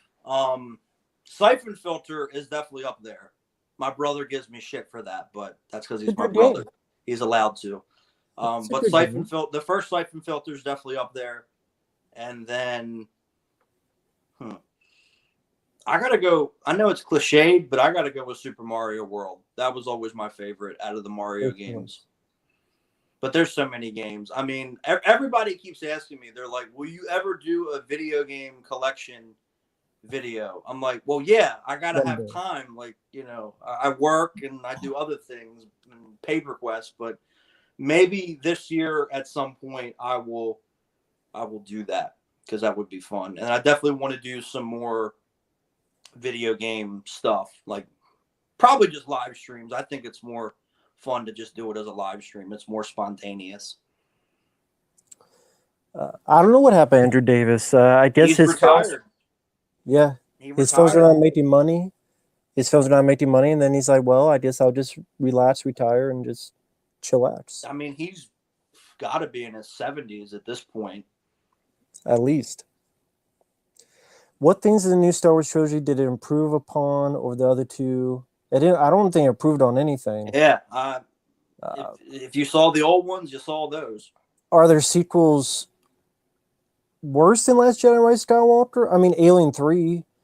In general, yeah, Alien 3, Terminator Dark Fate, Terminator Genesis, Creed, I mean, Creed and Creed 2, Rambo 5. But I mean, here's the thing. I mean, people say, "Oh, you're just saying that off the top." No, I do sincerely think there were no improvements, because you just say special effects, but that's not really fair, because that's a huge decades gap. That's not really fair. It's like, oh, Aliens, the monitors look gold. That's not fair because it was 1986. It's not like they go in the future, steal technology, and then make the film. But in terms of acting, in terms of character work, in terms of no political stuff, I think the older stuff did do it better because there's more pure. It's much more pure. There we go. And it just popped in my head. You asked, like, what is the worst thing that I saw with a gun? The funniest thing was when I was still in the Army, there was this guy. I think he worked in like the office or something, like a clerk, and everybody has to qualify. So he went out. This poor guy could not qualify to save his life. We gave him different weapons, use mine, use this guy. He could not shoot to save his life. I got up there with his weapon. He had just the iron sights, which is on the gun. I shot every target. I'm like, dude, what's the problem? And he couldn't do it. That's the funniest thing. I think we just wrote a score down for him, told him to go. But that was hilarious. Nice guy. He just couldn't shoot. I don't know what the problem was. Okay, frame by frame. Thank you for the super chats, man. I mean, I don't fucking know. In the words of Steven Seagal, can I laugh in your face? It's horrible.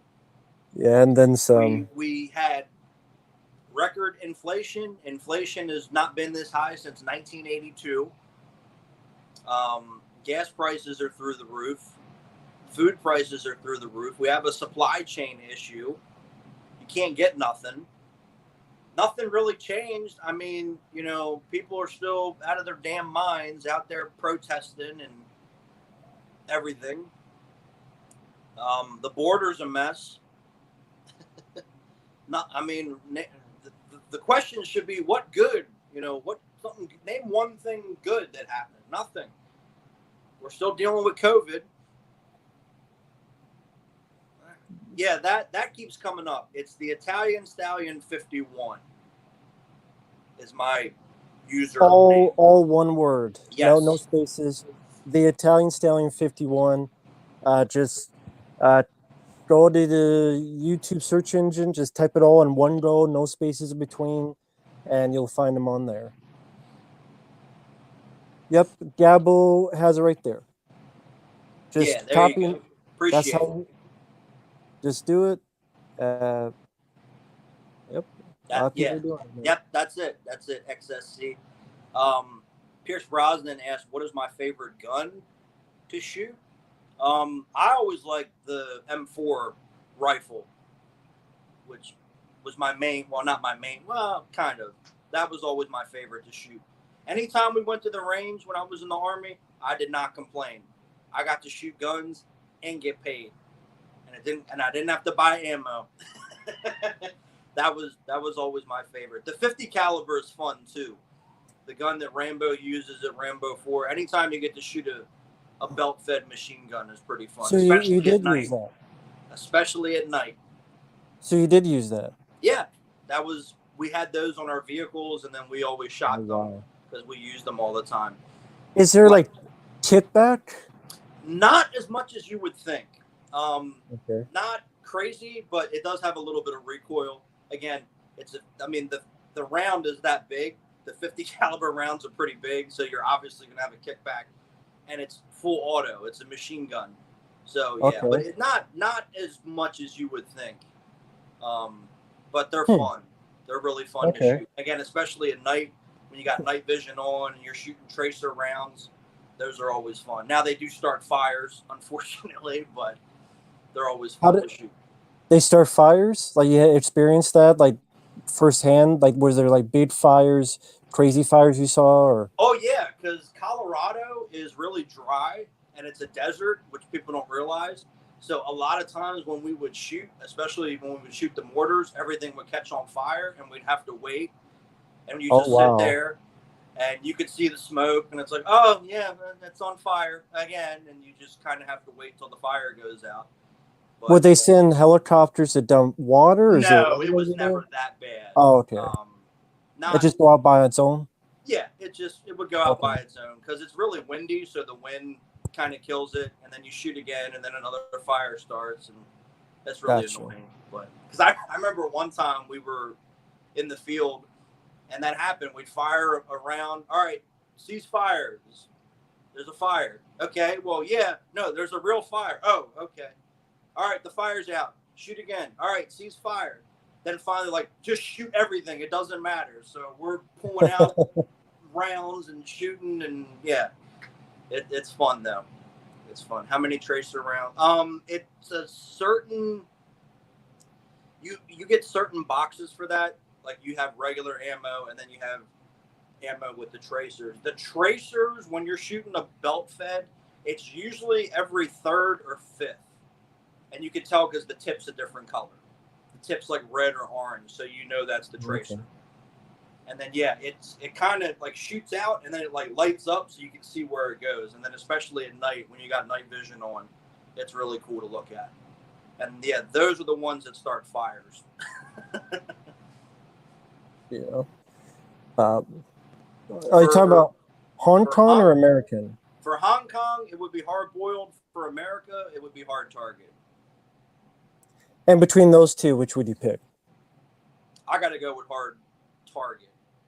I got to go with hard target. Don't get me wrong, I love hard boiled, but it's Jean-Claude Van Damme. I mean, come on. There you go. Exactly.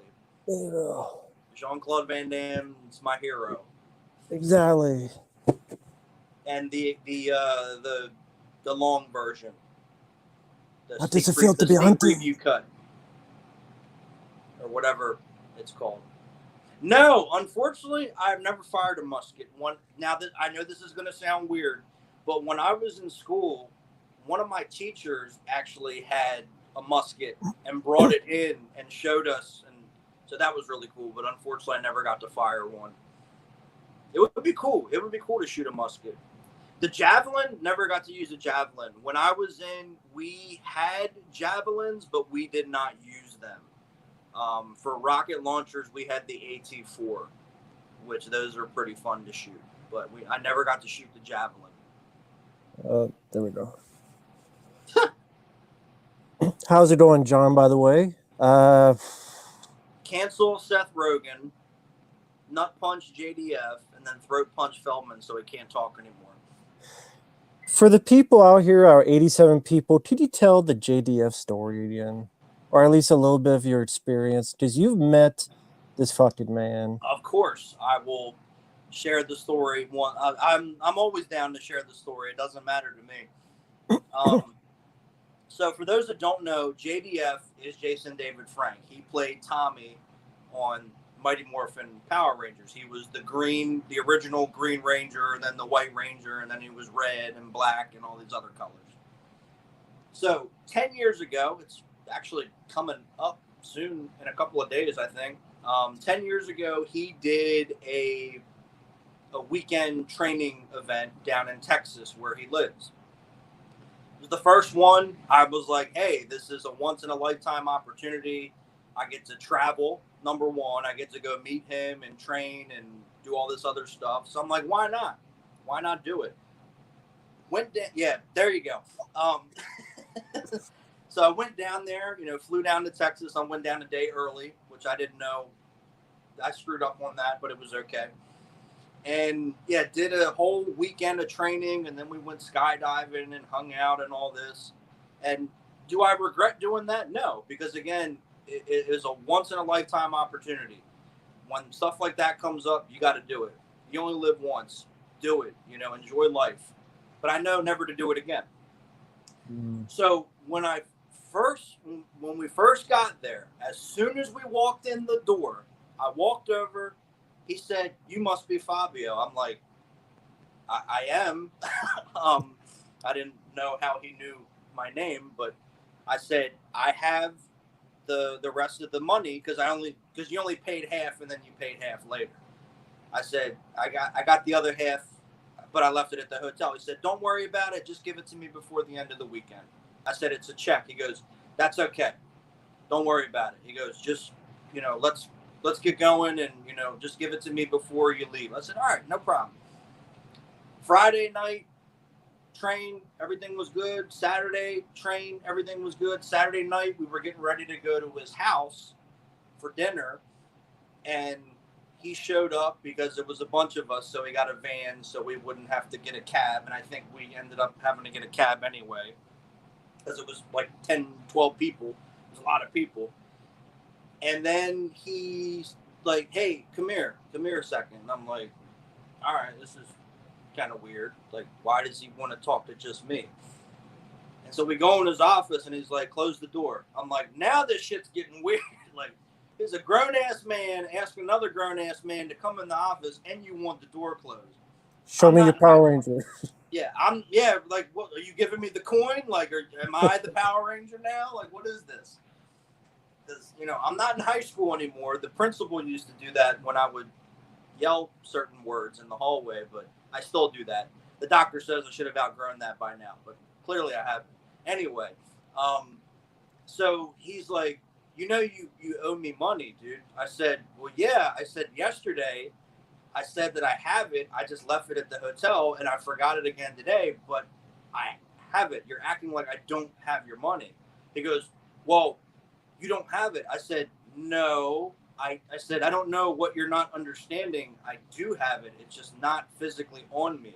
You said, just make sure I give it to you by the end of the weekend." I said, "We have all day tomorrow." I said, "I will give it to you tomorrow."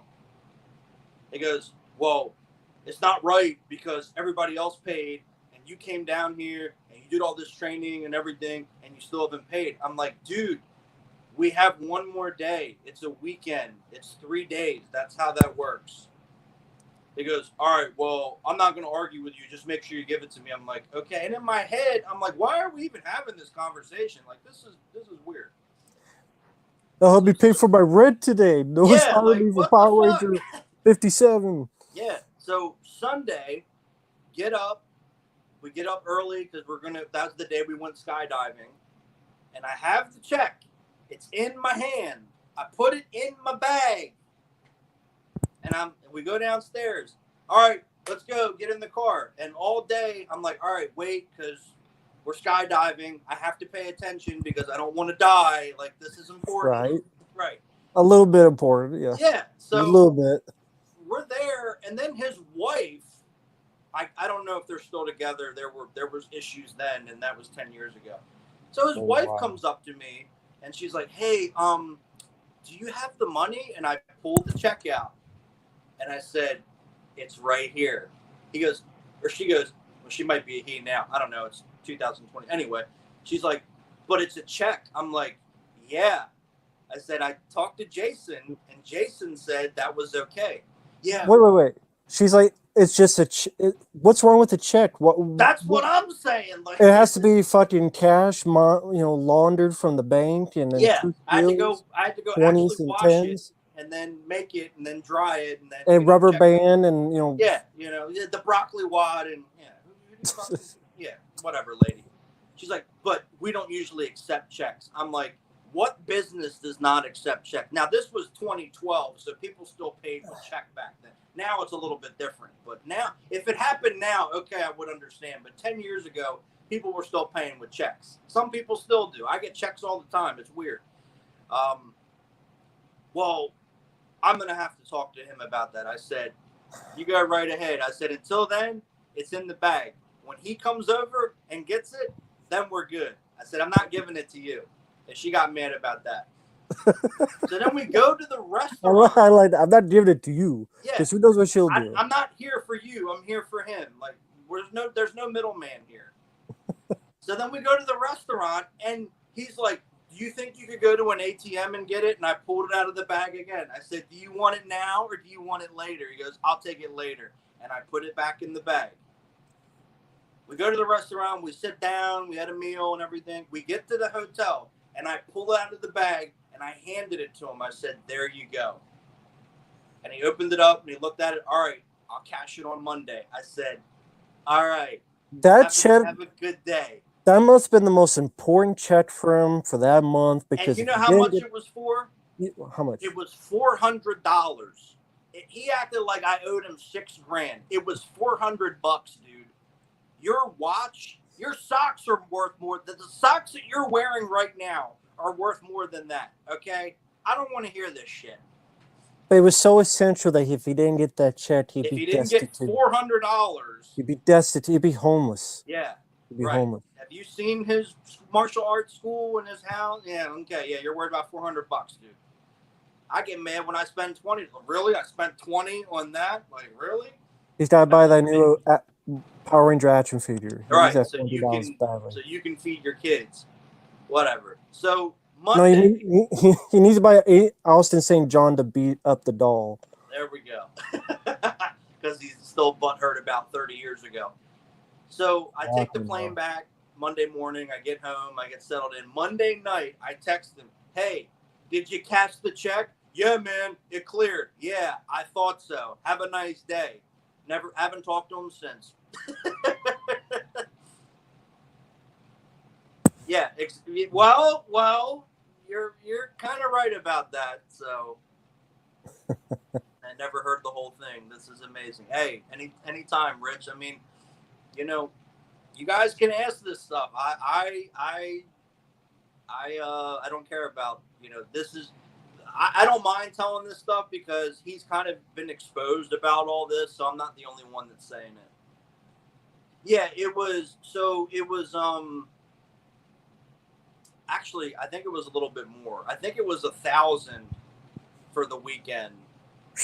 And then you had to pay like half, and it was weird. But I remember specifically the amount that I owed was $400. I don't know why I remember that. Was it just an actual school, like teaching martial arts? Like how many hours a day, or was it various events? Like you mentioned skydiving. Like what was the whole camp process? So Friday night, it was like 4 hours of training.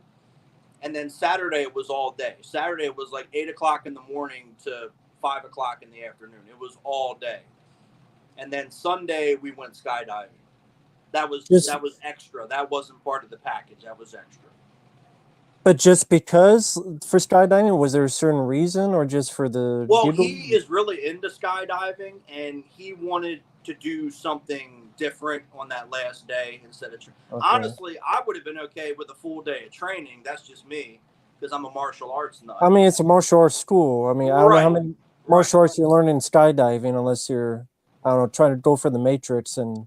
Yeah, true. But, I mean, skydiving was awesome. It was really fun. Yeah, I didn't mind doing that, but it was just kind of like something fun, extra to do. Okay. But yeah, and then so Friday night, I remember we were wrapping up, and he's like, "Okay, I need to give you guys a key in case I'm late tomorrow morning." And I'm like, what?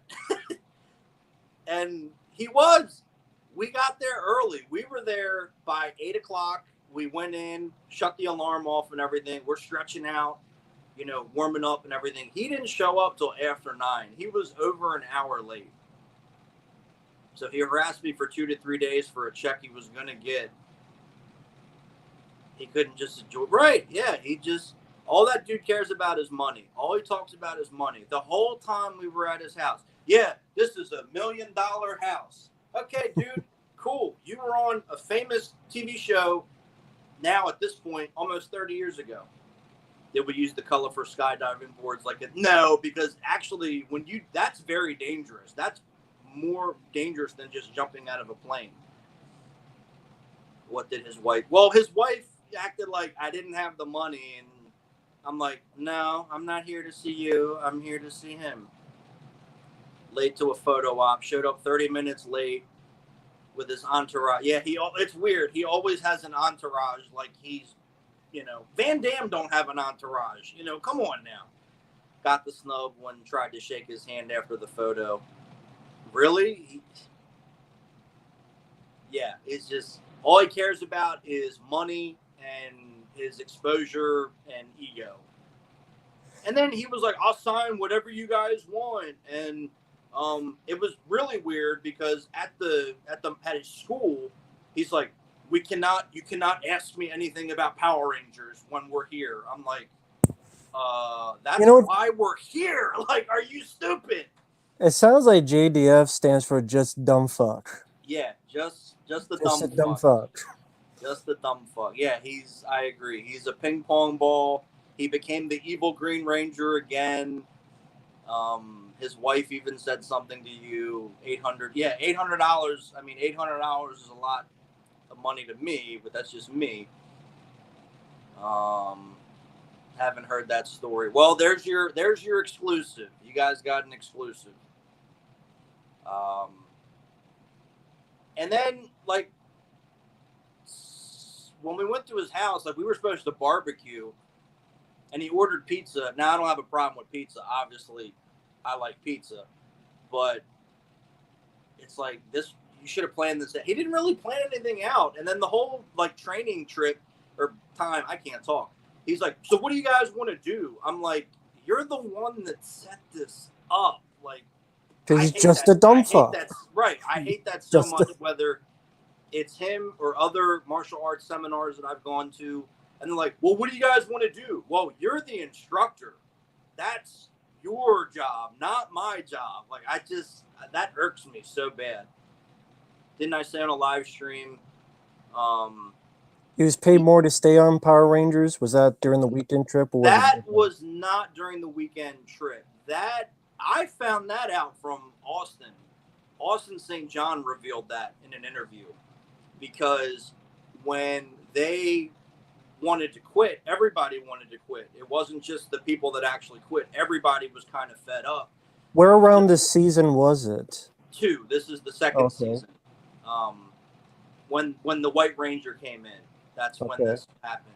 So Jason David Frank made a side deal to stay on the show, and the Blue Ranger and the Pink Ranger took the side deal, and nobody else knew about it until years later.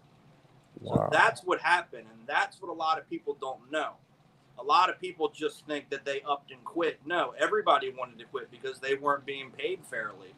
Because you have to remember, this was 94. The show at the time was the biggest thing in the world. They shut down the freeway in LA because they were at Universal Studios. When they did the first public appearance, the freeway was shut down. You could not get into LA. You couldn't get to Universal Studios. They sold the park out. That's how big this was. And they were only making $500-600 a week. They were making as much as you would make at McDonald's.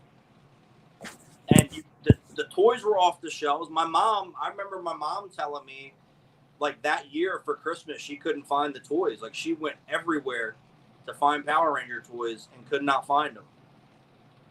And Haim Saban was a cheapskate. They got away with it because the show was non-union, so they could pay people whatever.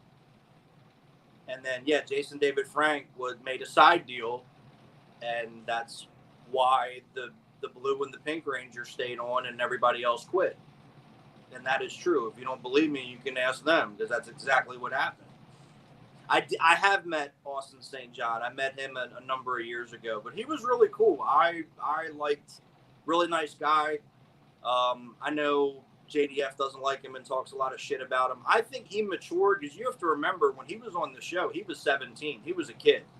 I think he matured. I think he learned the hard way about life. I know he was homeless for a little while after the show, and he got his shit together and he became a paramedic. He went overseas for many years and worked in Afghanistan, and he became a hero in real life. So there you go.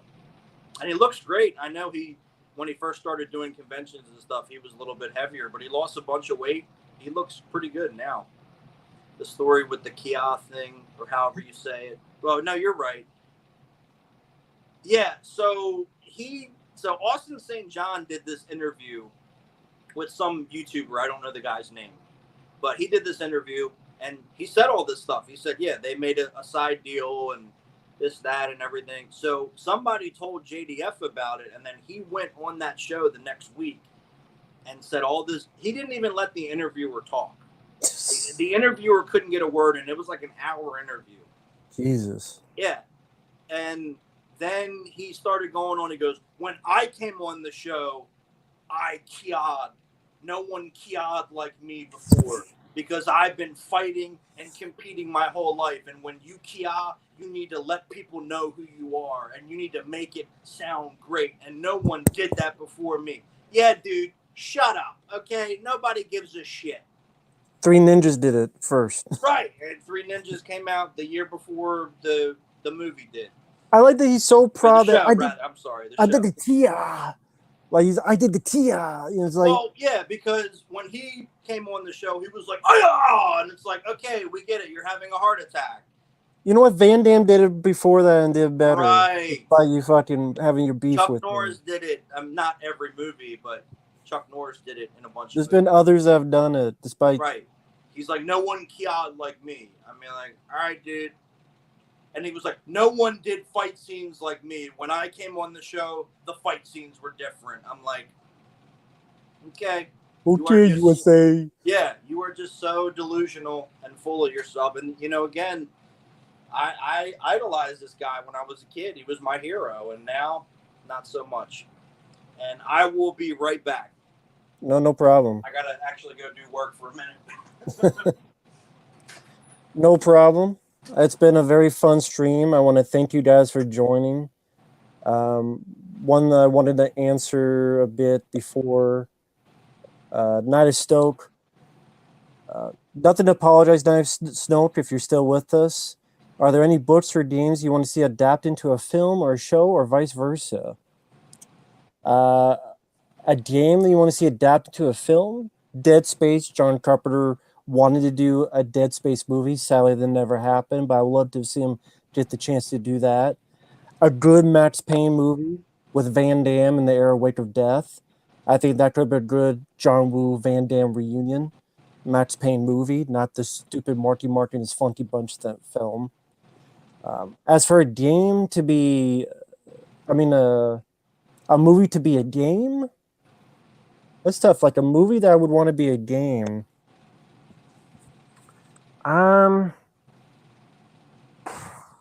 That's tough.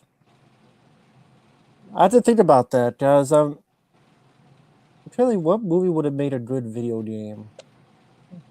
I don't know. I'd have to think about that. Nope, did not see Stream 5. All right. What was the... Oh, he was asking, and I want to get the question up, but Night of Stoke was asking, is there a movie, is there a book or game that you like to see turned to a movie or vice versa? So is there a game? Yeah. The game Siphon Filter, I don't know why they never did a Siphon Filter, because Siphon Filter was pretty big back in the late 90s and the early 2000s. I always thought Steven Seagal could have done it when he was still in shape and stuff, but not now. Definitely not now. And then someone asked, it was something about Van Damme, like the Van Damme thing with JDF. Yeah, the beef between are there any celebs JDF has beef with? I know he has with Van Damme, and also why does he have beef with Van Damme? So the whole Van Damme thing, I think it got blown out of proportion. That's just me. So at the premiere of the Power Rangers movie, the first movie, 1995, Van Damme was there with his kids.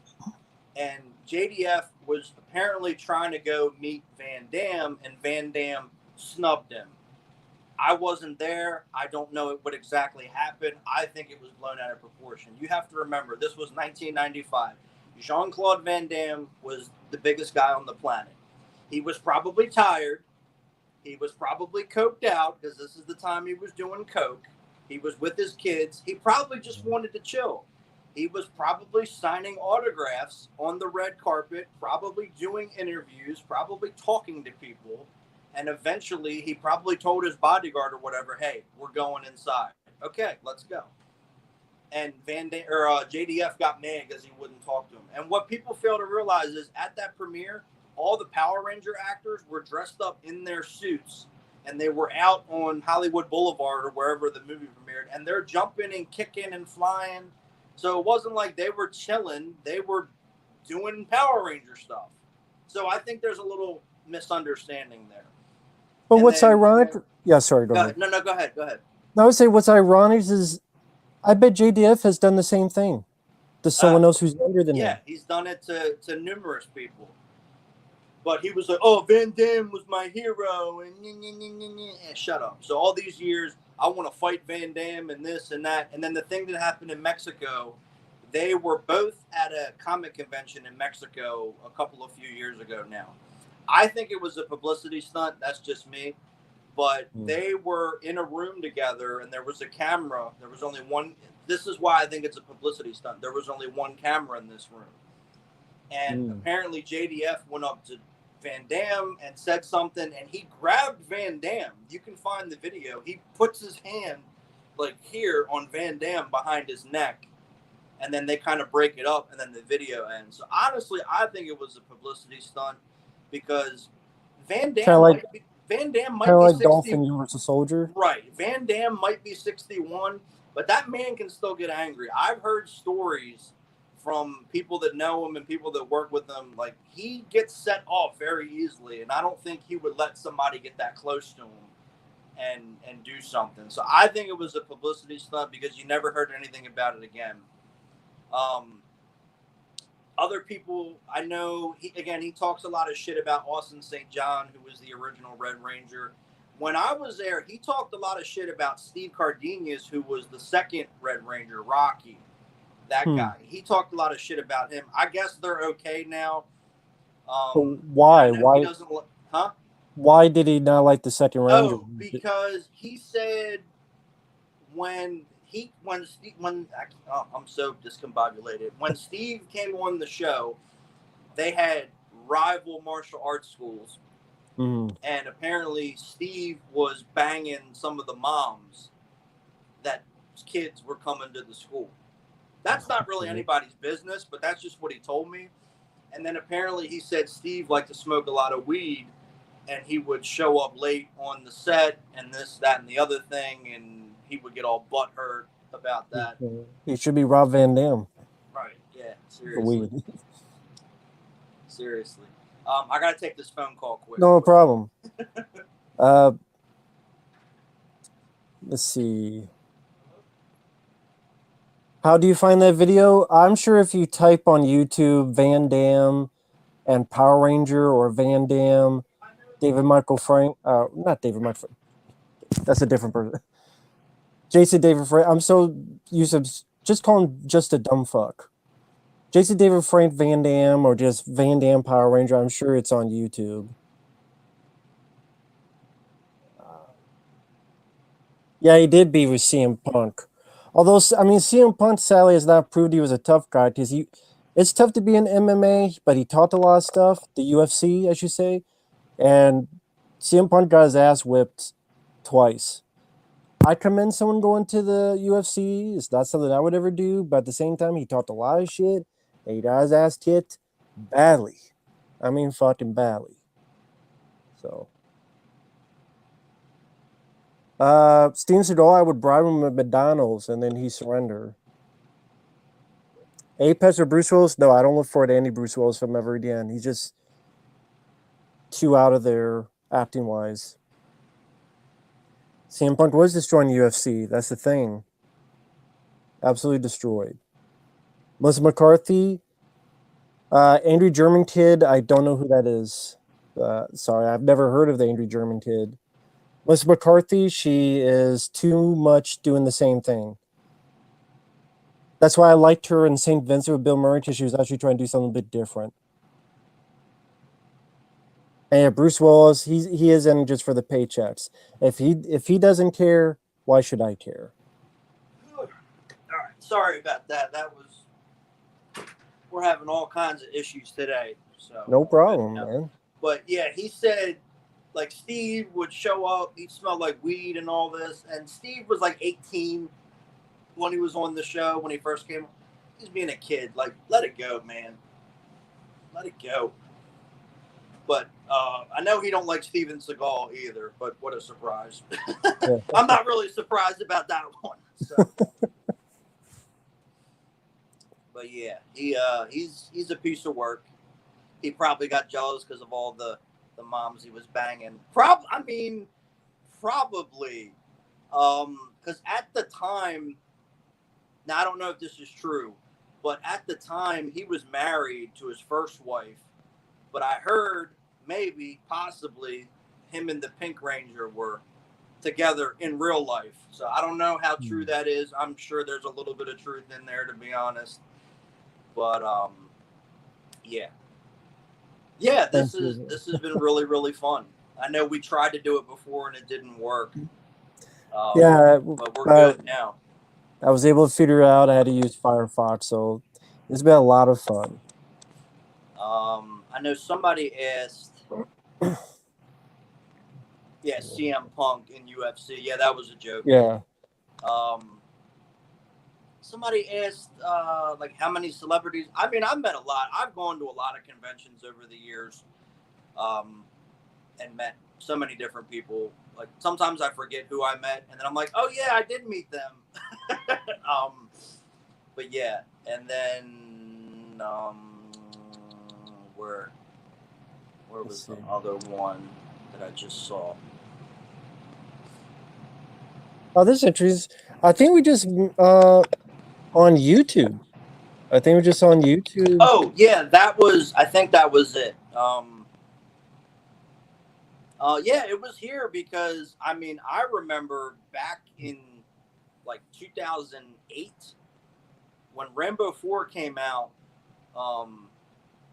and that I think that was the time that Don LaFontaine died too, the guy that did all the movie trailers. Because I remember John way back when he first started, he was Action Fan 89. Yep. And he did a tribute to Don LaFontaine, and then he had like all these different action movie reviews, and I'm like, all right, cool. And then Matt popped up, and then Mike popped up, and Effery, when Effery was on here. So all these guys, and Michael King, all these guys started popping up. Aaron, I'm like, all right, I need to get in on this. And that's how I discovered all these guys, and I'd leave comments. And then finally, I just started making my own videos. I'm like, well, they do it. Why can't I do it? And that was, and then over 10 years ago now. Like, that's been a long time. I would see comments, and I would pop up on, look at his channel, and I'm like, this guy has got charisma. He's very passionate.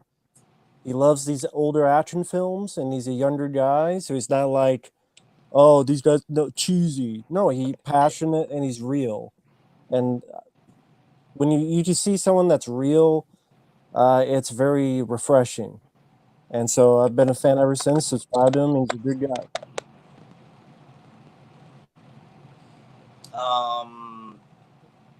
Where was it? It's hard to keep up with all these comments.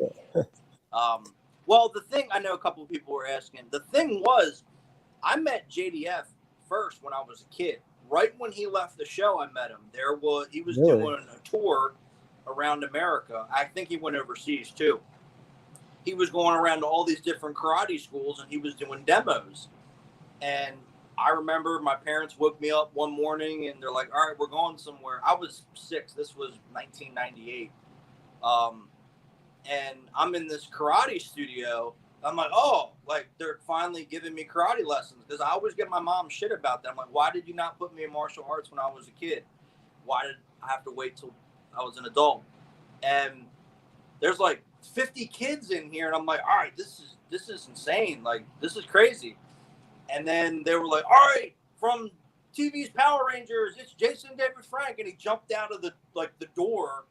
And I was like, oh my God, this is so cool. And it was like a little karate demo. And then they had like a little meet and greet type of thing. And I got pictures and all that. Like that, he was really cool then. And then later, he wasn't so cool. So, yeah. And the old saying is never meet your heroes. It's just some of them. Because I met some people that I like and they actually turned out to be really cool. So, Very cool. Because someone, where was it? Somebody asked the most wholesome celebrity. That I'm trying to. There we go, Josh. Yeah, Josh said that. The most wholesome celebrity. There we go. I would say probably Pat Denizio. He was the singer from the Smithereens. Unfortunately, he passed away, but he was probably the most wholesome, because I went to their concert. I had a front row seat, and then after the show, they came out and met everybody. And I don't have it anymore, but I had this old soccer jacket. It said Italy and stuff on it, and he loved it. This is the first thing he said, and we sat down. He signed autographs, and we talked, and had his arm around me the whole time, and took pictures. And I asked him about Van Damme, and we were walking out, and he got his arm around me and everything, and he just had no ego. No, I'm a rock star. None of this. He was just a regular guy. And, unfortunately, I could have met him more times, and I just didn't take that opportunity, and I kind of regret that. And then he ended up passing away a couple of years ago. But he was definitely the most wholesome. He was just the nicest, sweetest guy. And, obviously the music ain't going anywhere, but I definitely miss the guy. But most of the celebrities that I have met have been pretty cool. Matthew Lillard was really, really nice, really funny guy. Roddy Piper, may he rest in peace. I'm so glad that I got to meet him. He was just really, really nice, really cool guy. He was interested in you and talked to you and wanted to learn about you. What did you ask about with Roddy Piper? Well, I didn't really ask him anything. He was impressed, because I pulled out a VHS copy of They Live, and he looked at it. He goes, "You still have this?" I'm like, "Well, yeah." He goes, "That is really cool," and he signed it. And then I got another picture of They Live, and he signed that too. And I just said, "Rod, I want to thank you for They Live was a document." Yeah, he wasn't wrong. I think we can cut this heat off now.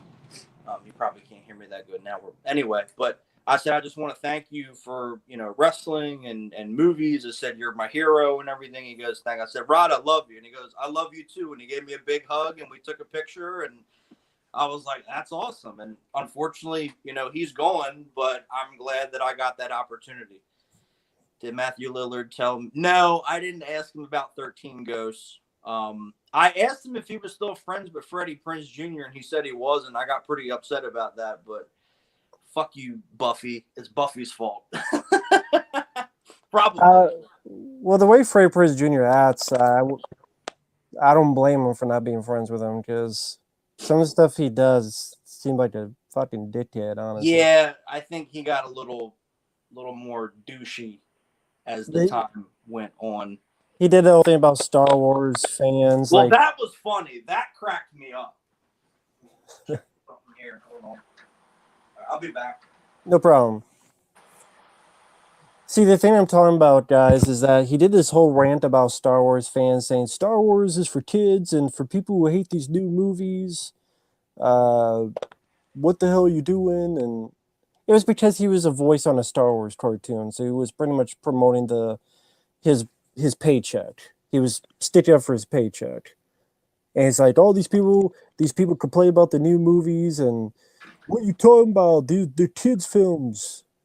I'm like, who the fuck do you know, Freddie Prinze? Sorry about that. Nothing about that. But yeah, that video I did find Uh-oh.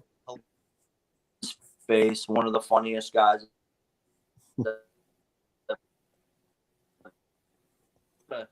Oh no. Okay.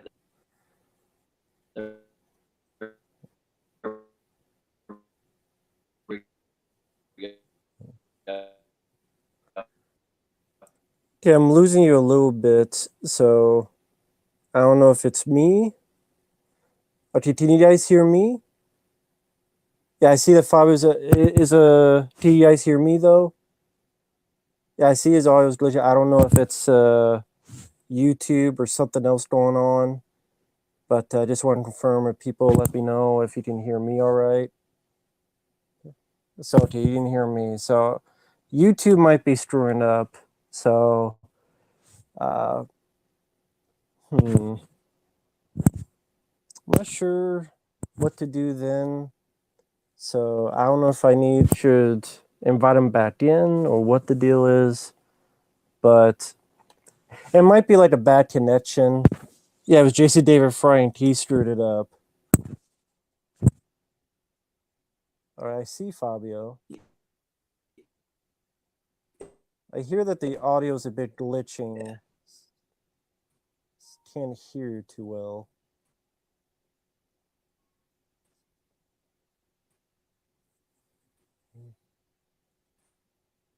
Jason David Frank made him frozen in time. See, Jason David Frank, he's hacking the stream. I'm sorry, Jason David Frank. You're just a dumb fuck. You'll always be just a dumb fuck.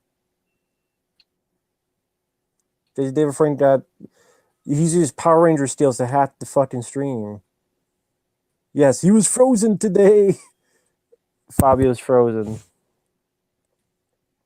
So yeah, I don't know if it's YouTube or StreamYard screwing up, but okay.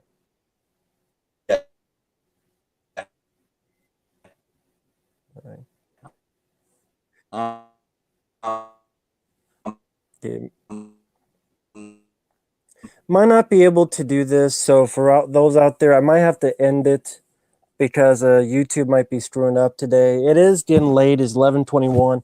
Sometimes they do these stupid things where they just out of the blue want to do their routine things. So I'll just end it here. Thanks guys for watching. Sorry that YouTube screwed up a bit. Again, sometimes YouTube just screws it up, and we can only do what we can. I know sometimes it's sometimes the YouTube screws up Fabio's streams. It does it to mine as well, especially when you have longer streams. So I'll just end it here. You guys take care. Have a good night. Thanks once again, Fabio, for joining on. And we will see you guys later. Bye-bye. I can hear you. I didn't swallow the damn blue pill. Yeah, right.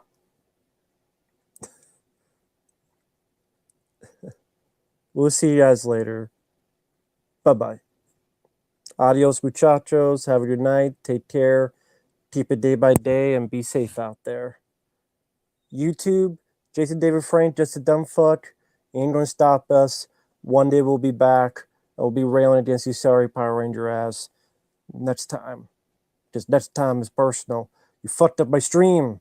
You fucked up my stream, Jason David Frank. You're just a dumb fuck. You fucked up my stream, so it's time to fuck you up. Okay? Just Jason David Frank, you can't fuck up our streams like this. Okay? Your ass is grass. It's gonna be payback time. Old Pam's gonna come out of the bag. I'm gonna fuck you out of the ass and get all your money. Because you're gonna take back the $800 that you stole from Fabio. That's what we're gonna do. We're gonna take back all the fucking things back. We're gonna take it back, goddammit. We'll take it back. Okay, let's see if this.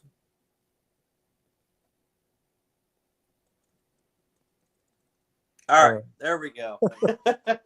Yeah, my phone crashed, so I don't know. Oh, the I don't phone know what crash. my phone crashed because Okay. I closed out StreamYard and everything else was slow. So I just waited a minute. So we should be good to go now. Um, so yeah. So I don't even know. I think I was talking about Freddie Prinze Jr. Everybody thought JDF like killed me, and Yeah. the Green Ranger came out Yeah, and because I didn't killed. know what was going on. I figured YouTube sometimes screws up the streams. I know it's done it for you in the past. Oh Where yeah, certainly. But yeah, my phone it does that, and also it gets really really hot in here when I turn the heat on, and then my phone overheats. So I think that might have been an issue because okay. it's cool now. So yeah, I should be all right now because I had the heat on because it was cold. Now it's hot, and I can't win. I can never win here. So But I probably will have to end it soon because my phone's actually on 27%. okay, And fine, we're at fine. about 3.5 hours. But at least get on here for a proper send off. Thank you to everyone out there who's joined us. It's been a very fun 3 hours. And thank you, Fabio, for coming on the stream, man. It's been a lot of fun. We must do this again sometime. Absolutely. Absolutely. We finally were able to do this in a proper way. I know last time we tried it, it was all discombobulated, but we're good now. Yeah, Alec Baldwin's sending Hitman as we speak. Right. But he So, is the Hitman. do you want to tell anyone on your channel what's going to be coming up next? Sure. I will be doing when I get home in a little bit here. I'm almost done. Squid Game. I will be uploading that. That was a paid request. That should be pretty cool. I'm just kind of doing paid requests right now. Hellraiser. I'll be doing the Hellraiser franchise. I'll be doing the Death Wish movies. That's coming up. Matt sent in WrestleMania 7. I'm gonna try to get to that this week. I got another commentary for a movie called Strange Magic. I've never heard of it before. It's a George Lucas film, apparently. Huh. That's what's coming up, and then there will be a couple more music reviews, and then I did get another one about Cobra Kai, and I think that's all the paid requests that'll be coming up. And then after that, I think because everyone's been asking, I think I will do my VHS collection. I think that'll be the first non-paid request that I get to, and then I should do a stream tomorrow if everything goes right. Yeah, for those out there, again, this is his channel, the Italian Stallion 51, all one word, just like that. Just copy the Italian Stallion 51, put it in the search bar, and you will definitely find him. And I believe Fabio is typing in the link, I believe. Or, Well, I can't do that. oh, I can't do that. Yeah, I don't know how to do the that link's either. there. But, So just type that in YouTube. yeah. That there exactly Cornholio. That's my username or whatever you want to call it, and you can come join all the fun over there.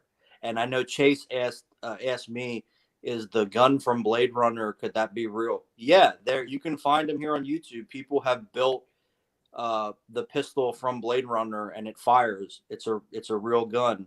Well, I mean, it was a real gun to begin with. They just modified it, but people have made them to where they can actually shoot. Adam from Mythbusters, he is obsessed with Blade Runner, and he has a couple of the Blade Runner pistols, and they shoot and everything. So yeah, it's real. I also, a while ago, someone built a pulse rifle from Aliens that actually fired. So Nice. it is possible. Very cool. Little ingenuity. But yeah, that's what's coming up on my channel relatively soon here. I know I'm still trying to get over this cold a little bit and working and martial arts and everything else. But I'm trying to get them up as fast as possible. And in the near future, I'm going to talk about the Young Indiana Jones TV series. Thomas Ian Griffith, since he's coming back for Cobra Kai, or he came back for Cobra Kai, I'll talk about his stuff. And then maybe next month I'll start getting into Dolph. I'm going to do all the Dolph Lundgren stuff. That's the next big project. But I got a lot of stuff coming up, and I know people are wondering, well, don't you have an interview? I got to get that locked in. I will be doing another interview on my channel. It will not be Sam Furstenberg. I do want to get him back on so we can talk about the 90s and the early 2000s. But I will have another interview coming up in the future, which will be pretty cool. But yes, he did interview Sam Furstenberg, the director of American Ninja. Yep, that was a lot of fun. That's up on my channel. Me and Mike OCP, and then Boaz, who was here earlier. He's actually the one that set it up. Very nice. And yeah, that's about a 3-hour interview. We talked a lot about the 80s, talked a little bit about some of the movies he did in the 90s, but I definitely want to get him back on so we can talk about working with David Bradley and Mark Dacascos a little bit more, and some of the other movies he did in the 90s. All right, definitely check them out. As for me, I'm just doing my own spiel. I have more videos up for tomorrow, and maybe one day do another one of these, because this was a lot of fun, so thank you for that. Absolutely. Thank you for inviting me. Now, for people out there, good luck, take care, be safe, take it day by day, and we will see you guys in the movies. See you guys later. Exactly. Don't take everything too seriously. Exactly. Just chill out and don't worry about all these idiots out there. And yeah, go watch something good. I don't know how to sign off, but sure. Life is too short. Enjoy while you can. So nothing Exactly. wrong with that. We'll see you guys later, and have a good day. Take Bye-bye. care.